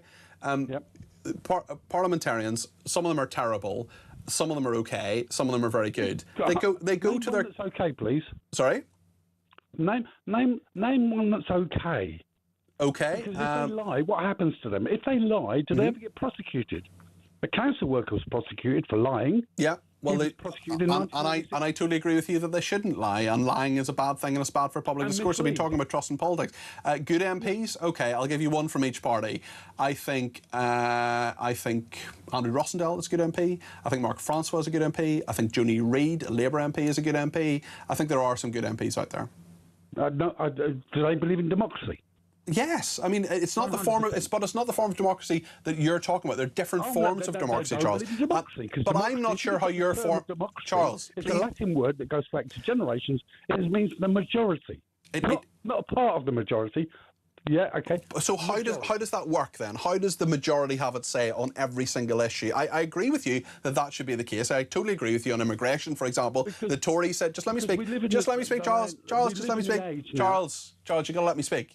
Okay, I've got to ask you a question. You asked how it would work. Go ahead. Go ahead. Yeah. Okay, it would work, but easily by telephones. Everybody's got a telephone number, and you could vote on your telephone.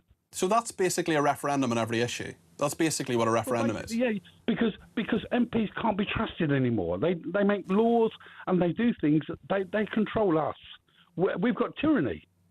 It's not. It's not pay benefits to people that don't deserve it. I agree with you. I'm 7 years old, and I've only just got my pension. And listen, I agree with you that we need massive welfare reform in this country. I don't think it should be unfair, but I don't. Do you honestly think on your hold on, Charles? Please let me speak. On your so why would it work? You'd have an app on your phone, or you would vote for different things at different times. How would it work? You get to 18 years old and you get an app on your phone from the government. So you would then not have MPs? Yeah, but you'd have to be a British citizen to do it, because if the British had a chance to say, hold up, you wasn't born in this country, you can't dictate to us what to do. Okay. So would you abolish Parliament then? To do with racism. No, I'm not saying it is. What about double voting? What if you had, I got 2 phones? Because you'd have to prove your name, address, date of birth, and everything to register. So digital ID? Yeah, basically, no, not digital ID, because that would be an ID. That would be an ID that the police could pick up on and take your freedom away. Because every time you're stopped by a police officer on the street and you give your name and address, it's recorded. Okay. Yeah. But how do you stop people double voting? How do you stop people? How do you stop people in your system? How do you stop people not voting twice or fraud? I mean, who would monitor that? Who would monitor who votes or not? Surely the police have a role in that. You'd have to prove your national insurance number. Okay, to whom? To the police? You'd have to prove you prove you're a British citizen. Okay. You have to prove all these points to get. Who do you prove it to, though? To the government, to the government website. To the government website, but you're the one who says you want to abolish Parliament. I'll give you another example how it can be done. Okay. VAT. There's thousands of takeaways that don't that take cash only. Yes. So that they can get away with VAT. All they've got to do is put a little digital machine in that shop. If you sell food, hot food, without giving a VAT receipt from that machine, you're prosecuted. Okay, so would you be happy with it? Would stop all the VAT. I mean, that's basically a cashless society. Are you happy with a cashless society, Charles? Me? Yes. No, I'm not. I just don't like that people. I have to work and pay my tax. Yes. I just don't like it when people just. I refuse to go to certain takeaways because they don't. Okay. They don't pay tax. I know. No, listen. On everybody should pay their tax, and we agree on that. But the point is, paying tax is something. If you don't pay tax, you should be prosecuted for that. I totally get that. No matter who you are, no matter how much you earn. But Charles, where does the authority lie? Who can make the decision to perhaps prosecute someone for not paying taxes or make the law around that? Unfortunately, the CPS, for example, won't always prosecute for people for lying. But my point, I have a sort of broader point here, Charles. Okay. Okay. If the CPS prosecutes for someone and then drops the charges, it proves they didn't do their job correctly in the Well, not necessarily, Charles. What if the charges weren't... Listen, there's loads of different ways we can go in this debate, but my point is, and we're sort of getting back to Thomas Hobbes here, but authority has to rest somewhere. Would you have a referendum on every single law? I would have a digital referendum by people registering their national insurance number. Okay. And everything online. Yeah, okay. Where the police couldn't... It wouldn't... it's not like a digital ID that you have to walk around the street on. It's to vote. But you would have a form. But Charles, you would have a form of digital ID to allow you to vote. You would have to prove to your phone, which then proves to the system that you are who you say you are. That would be a form of digital ID. You have to prove that when you vote in at the moment anyway. But it's not digital. It's not digital. Yeah, but it's not digital at the moment. You're arguing for digital ID, Charles. I'm arguing, to get democracy. So the MPs... So you'd be happy for digital ID to come in if it meant we could have a referendum on every issue? What about really... Okay. Country, my father did, and I did. What about... Can I ask you... Okay. MPs from both parties just take the mic out of us.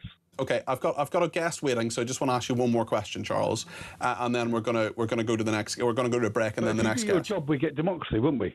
Okay, well, listen, I totally agree. Do you want to do your job? Do you want democracy or dictatorship? Well, it's not a binary choice between your version of democracy and a dictatorship. Because it's not my version of democracy. The word democracy means more than 50%. It doesn't actually. That's what majority means. You look up the Latin word. Okay, I think you're wrong. The demos means the people. I'm glad you only think I'm wrong because I'm absolutely 100% right. Okay, well, demos means the people, so it'd be very... Malfeasance is negligence.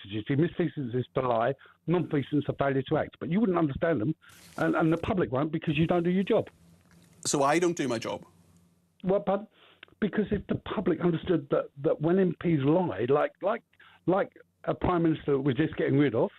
Do you not think we talk about that every single day on these programmes, Charles? Yeah, but you don't call for them to be prosecuted. You can't prosecute someone simply for lying.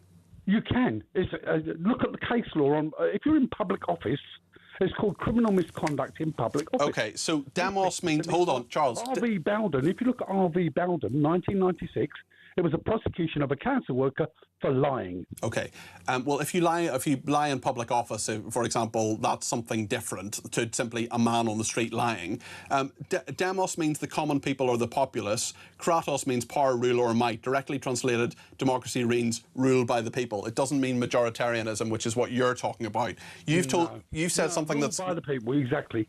It means. But that's not what you said a minute ago. Should we prosecute you? No, you're misinterpreting ruled by the people. I'm not misinterpreting that word. I'm absolutely not doing that. Rule by the people is not. Charles, go and get a dictionary. Rule by the people is not the same as majoritarianism. They're two separate things. But listen, thank you for your call. That was Charles in Hemel Hempstead there. We'll come back to calls in just a minute or two, but we're going to speak to Tom Skinner, who's a former advisor to a number of Conservative politicians, about what really goes on in a leadership election. Stay with us.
Across the UK, on DAB+, on YouTube, on your mobile, and on your side.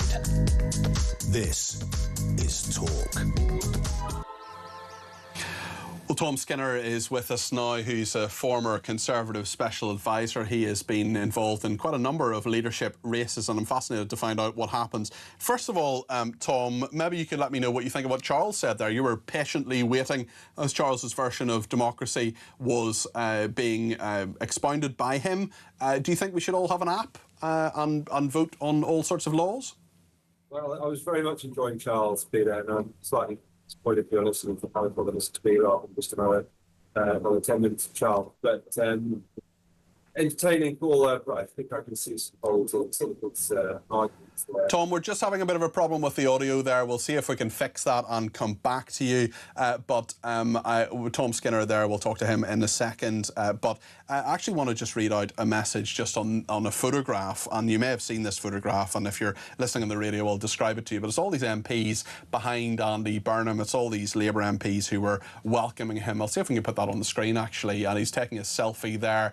They're mostly women. There are some men there as well, of course. Mostly women in the foreground anyway. And Mary in County Down's been in touch and says there are young girls gazing at Harry Styles who look less enraptured than these MPs. Some of the women look close to fainting with happiness. Fools. So that is Andy Burnham there being welcomed at Westminster Hall, the oldest part of Parliament. How are we getting on with Tom? Have we got him back just yet, or still working on it? I will read out some messages here. Pete in Chatterton says the only legacy is one of failure and weakness. A jellyfish of a Prime Minister. It won't get better with Burnham. Joanna in Salisbury says, hi, Cardi P. Hi, Joanna. On Andy Burnham, he and his family own a rescue dog named Axel, a Bichon Poo. It's a Bichon Frise mixed with a poodle that they adopted from the Dogs Trust. Thank you for that. I did not know that. Axel, the rescue dog. I was Googling earlier on today. Obviously, I was Googling whether he had an animal, and Google did not bring that up, Joanna, so thank you for that. Mark says reform is a problem, and they don't know what it is. As your caller said a little bit earlier on, they're refusing to listen to people who are trying to tell them. I think that was Matt in Cheshire. Minister, who was the caller. Jane in the West Midlands says, always love your shows, Peter. Thank you, Jane, very kind. When an MP defects to another party, i.e. Robert Jenrick, to reform, is a by-election not held? No, it's not actually, and many people say it should, so I do wonder what Nigel Farage thinks of that particular issue. John Roberts in Germany says, so we have a Deputy Prime Minister who's there if anything happens to the Prime Minister. Not good enough. We have political giants in the Cabinet, all up to date and across the brief with insider knowledge of the errors and direction of changes needed. But oh no, a guy sworn in today is the answer. What a joke of a party and a nation. Words fail me. Grace is in London and wants to get her voice on the air. We'll see if we can get Tom Skinner back. But in the meantime, Grace is a worthy successor. By the way, never say replacement, always say successor. Grace, what do you think of Starmer? I was really irked today because he bragged. He several times said I rather than we. I'm quite used to politicians, even Trump, saying we to try and attribute some of what's been achieved to their team. Although maybe Trump is referring to himself in the royal we, the plural. Maybe, yes. It's when they refer to themselves in the third person. That's when you need to be really worried about the people. Sometimes celebrities do that. Cardi P would never do that. Good. But, yeah, Starmer bragged about having supposedly brought children out of poverty. But what he's referring to is relative poverty, which is households that have less than 60% of the median UK income. Now, that's not to say that those kids shouldn't be helped. I'm not suggesting that at all. But I'm personally really angry with Starmer for cutting programmes which help far more impoverished kids for whom each pound makes much more impact. So pound for pound, you can make much more impact helping children in our world who are really... I mean, that is absolutely, undoubtedly the case, that pound for pound you can make much more of an impact. But many people would say that children who have difficult lives in this country should be the priority, Grace. I'm well aware that lots of people would say that, and I'm well aware that lots of people listening that don't care about overseas aid. But just for me, seeing Starmer say, I've pulled children out of poverty, when I'm thinking, actually, no, you've pushed some kids into more severe poverty, that just really grated on me. Well, the great irony of the whole thing as well, Grace, is that he didn't want to do that policy. He wanted to cut welfare by £5 billion, which would have put more children into poverty. He didn't want to do the two-child benefit cap. He wanted to abolish that. And those two policies were U-turns by him. So he's actually not just irking you, he's also doing it from the position of a hypocrite. I mean, quite, straightforwardly hypocrisy there. Well, he's hypocritical also because when Rishi Sunak cut overseas aid from just 0.7% of GDP down to 0.5% of GDP, Starmer said at the time that this was the wrong thing to do and pointed out that overseas aid also helps our own country via soft power and such like. And then Starmer went and cut aid even further, so that's hypocritical as well. But can I just say also on the topic of hypocrisy, just huge sympathies to the victims of Jeffrey Donaldson, who you were discussing earlier. Yeah. And I was thinking when you were talking about that and you mentioned the Catholic Church, how Jesus got really angry with the religious hypocrites in his time who pretended to be high and mighty, but who actually weren't trying at all to live in a godly way. Yeah. And Jeffrey Donaldson has just demonstrated that in his hypocrisy by pretending to be righteous and not being. And Jesus was angry about that at the time, and we should be upset for those victims of Jeffrey Donaldson right now, and my sympathies with them. Grace, thank you. Always worth listening to your opinions. That's Grace in London there. We're going to take a short break and then we will be back with Tom Skinner.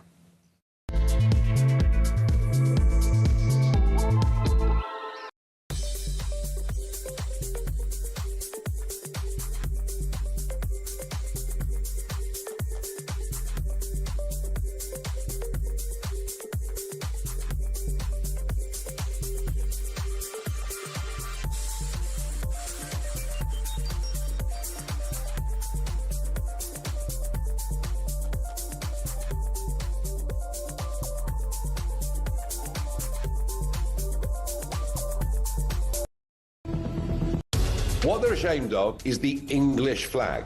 Scottish flag, fine. Welsh flag, fine. Irish, everything like that's marvellous. But no. We can't be English. And this has been going on for a long, long time. He would be Prime Minister of the most toxic political brand in the country at the moment, which is Labour. And that is what we will be battling against. Our Prime Minister is allegedly attacked by another nation and nothing is said.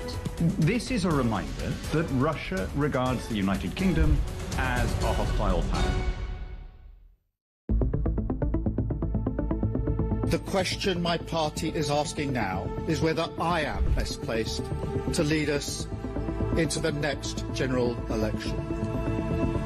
I have heard the answer of my parliamentary party to that question, and I accept that answer with good grace. Every decision I've taken has been about putting the country I love first. That is why... Across the UK, on DAB+, on YouTube, on your mobile, and on your side, this is Talk. Texter Graham has been in touch and says, "Hello Peter, I've just heard Starmer on the radio. It made my stomach turn over. He and his government have done serious damage to this great country which will be felt by us long after he's gone." Margaret in Birmingham says, "Welcome back. Larry, who's been the star of Number 10 for years, is thinking not another one," says Margaret in Birmingham. Margaret, I think I should read that again, and I think I should do the accent of Brenda from Bristol. Margaret from Birmingham says, "Peter, welcome back. Larry, who has been the star of Number 10 for years, is thinking not another one." You remember Brenda from Bristol on the elections, of course.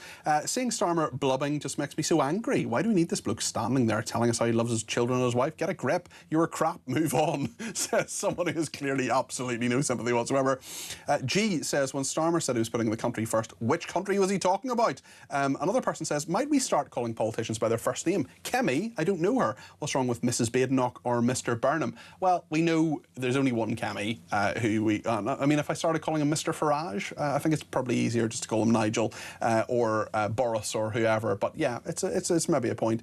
Ernie says, I think John Healey should stand against Andy Burnham. He's a real patriot and the type of person we need to run the country at such a dangerous time, not just another yes man in a suit. Right, well, the good news is we've got Tom Skinner back. Tom was a special advisor in Number 10 and is a debate desk regular. Tom, you were hearing what Charles said earlier on. Ollie, by the way, says, I don't know what Peter was thinking, Charles. You were 100% right. And Rich says, Peter, please, could you have moved on to someone else? I'm losing the will to live listening to Charles. So there we are. What did you make of what Charles was saying there? Will you be downloading an app to vote on complex policy about financial institutions or whatever it is?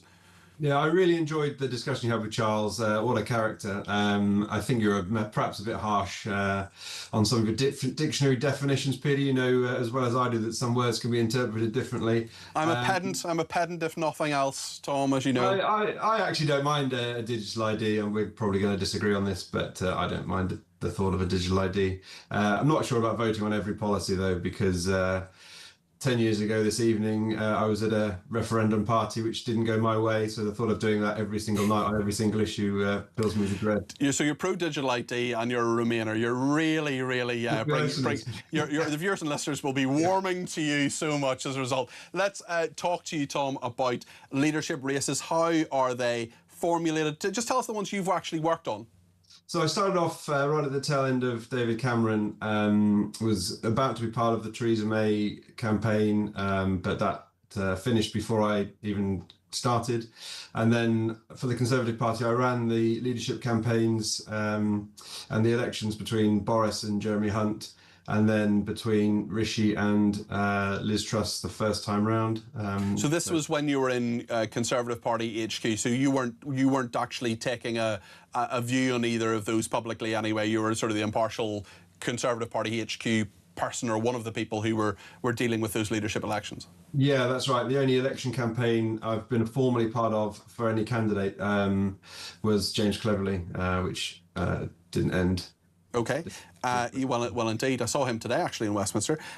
So what's done well in the leadership election? Because there may not even be one for Labour. And how do you run it and make sure that you know there's so much noise around them? How do you make sure that it's fair?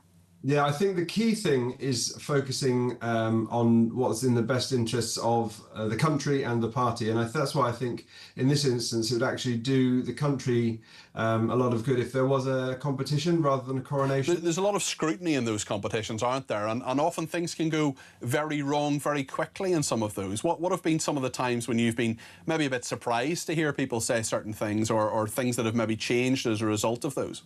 Yeah, there is a lot of scrutiny, but there's not nearly as much scrutiny as there is once you become the Prime Minister. So actually having the leadership campaign does slightly prepare you for some of the scrutiny you're likely to get. Andy Burnham's never really had a huge amount of scrutiny. There's not much scrutiny of a mayor, not like there's going to be when he becomes Prime Minister. And those competitions do reveal the qualities of the leader. I don't think it would have been possible for Rishi Sunak to be the Prime Minister had he not gone through the process, at least with Liz. One of the big problems that Theresa May had when she became Prime Minister without the debate around Brexit was that the Conservative Party's internal divisions around Brexit were all had in the open. So she was negotiating with backbenchers out in the open when she was Prime Minister, rather than having the opportunity through a leadership debate to discuss within the party what the outcomes should be, which puts you in a much stronger position afterwards. I can see in the short term why the Labour Party would want to try and avoid having a discussion and a competition, because it seems like the easy solution to solving all their problems. Now they're getting rid of Keir Starmer. But actually, I think in the long term, having that scrutiny and some level of competition is more healthy. Yeah, I think I agree with that. We're not going to get that, though, by the look of things. When it comes to party members having their say, in those leadership elections, it's interesting because you have people who want to be Prime Minister of a country, but they're also speaking to their party. And those are two very different audiences sometimes, aren't they? Yeah, as Liz Truss found out, she was very well equipped for talking to Conservative Party members, and then found as soon as she had to talk to the whole country that the country didn't really agree with what she was proposing. So it's very difficult to balance. But the best politicians can, because when you're the Prime Minister, you have to represent the country on the international stage. You have to represent your views to the whole country and the views of your party members and also the members of Parliament behind you. So it's a difficult job communicating with all these people. But to be the Prime Minister, you've got to be good at communicating. So I don't see it as a challenge, and I don't see those things in conflict, because Tony Blair was very good at communicating with the Labour Party and the country. Margaret Thatcher similarly was good communicating with the country and the Conservative Party. It's not impossible to square the circle. Tom, thank you very much indeed. We'll see you back in the debate desk soon. That is Tom Skinner there, former Conservative Special Advisor. He worked in party headquarters running some of those leadership elections. We'll talk to Petri Hoskin in just a second as well. She will be telling us what's coming up on our programme between 10 and 1. Andrew has been in touch and says, when are we going to accept that it doesn't matter who is in number 10? The problem is the money. It's broken through debasement, and the only resolution with the level of debt we have is to print and inflate our way out of it, which just rotates us around the perpetual circle. We need to break free and adopt a hard money that can't be printed out of thin air. Should we be using gold, Andrew? Silver? I don't know. Sharon says this country is a joke. These governments just keep swapping and changing for their own political benefit, not for the interest of the British people. That is Sharon in Staffordshire there. Owen is in Hungary. And Owen, I must apologise for you because we kept you on hold for quite a while as we were talking to Charles there a little bit earlier on, and then we had to go to a break. But I'm delighted you're back.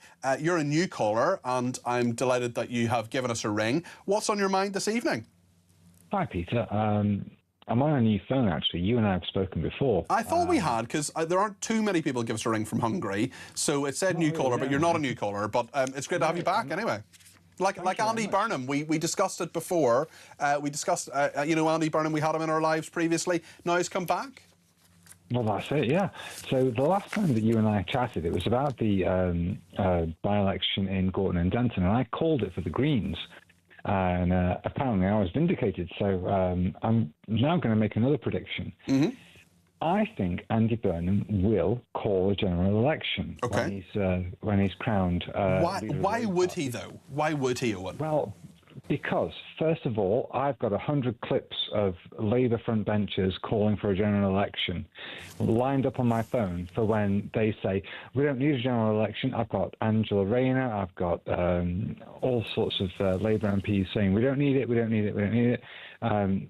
I've got them all from when Rishi Sunak took over. So I'm just going to spam them on. I mean, there is definite hypocrisy there. There's absolutely, I totally agree with you on that. But why would they go for it? Why is Andy Burnham going to say to all these adoring people who are looking at him the way people look at, Harry Styles or whatever? Why would he say to them, look, some of you are going to lose your job? Two things. I've got 2 points here to make. I told your researcher. First of all, he knows that we are going to troll him really hard on the internet for this. And he doesn't call a general election. Second of all, I think that this is his best chance because he's going to get a little bit of Burnham bounce now that Sir Keir Starmer has gone. And he knows that the Tories are in a bit of a shambles. He knows that Restore are nowhere near ready. And let's face it, Reform aren't ready either. They can't put 650 candidates into the field. They're not ready. They're still a bit of a one-man band. So he would actually be wrong-footing them by doing this. But a lack of organisation doesn't... And I think, you know... Okay. Sorry, just to cut you off there, mate. Sure, no worries. Go ahead. I think that he's enough of a political player to know that if he doesn't call a general election, he's kind of got no authority, and he's only got a short time until the next election. But does it really matter not to have the authority? I mean, Gordon Brown did it, Rishi Sunak did it. You know, Liz Truss didn't have a mandate from the country. Yeah. You know, Theresa May had a year where she didn't have a mandate from the country. Totally agree. You and I are political nerds. We know that the leader of the largest party is the Prime Minister. The country kind of sees it in a bit more of a presidential way, I think Andy Burnham kind of knows that. Okay, this is the legality side of things. He doesn't need to call a general election. He can see it through until the end of this Parliament. But I think he's enough of a political shark to know that this is his best chance to get a whole 5 years, because he hasn't got that much time to do much left in this Parliament. Right? He's only got 2.5 years until he has to call a general election. If he does it now, then he shoots down people like me with, "You've got no mandate, you've got no authority." He puts us in our place. He gets a whole 5 years, and he can do whatever he wants. He might lose a few MPs. He might have a reduced majority, but I still think that he might roll the dice on this one. What do you think? Very, very interesting. And when do you think he will call it? Immediately, or when would he do that? Well, I'm not Andy Burnham's inner circle, so I'm not really sure. But if I was in his position, what I would do is I would, because what's it called? What's that thing that the Labour Party has that decides who gets to National Executive Committee? Yes, NEC. Right, NEC says that they're going to open candidates on the 9th of July. That's right. Right, and then they're going to close it. Okay. Unless no one else. Yeah. I've just got to go, Owen. If you just finish your point, I just have to speak to Patrick here. Okay, I'll be really quick. I think as soon as he gets the keys to number 10, he should say, "I'm doing the right thing. I'm doing the honourable thing. I'm going to call a general election. This is my manifesto. Let's roll." Okay. I will bet you. I think you'll rock and roll it. I bet you 1 Hungarian forint that won't happen. Okay. I'll bet you 10,000 Hungarian forints. How much is that in real money? About 30 quid. We'll talk about it later. Thank you, Owen. Much appreciated. Owen in Hungary there. Loads to discuss. Petri Hoskin is here between 10 and 1. What's on your agenda? I can only guess. I can only guess. I have a question for midnight.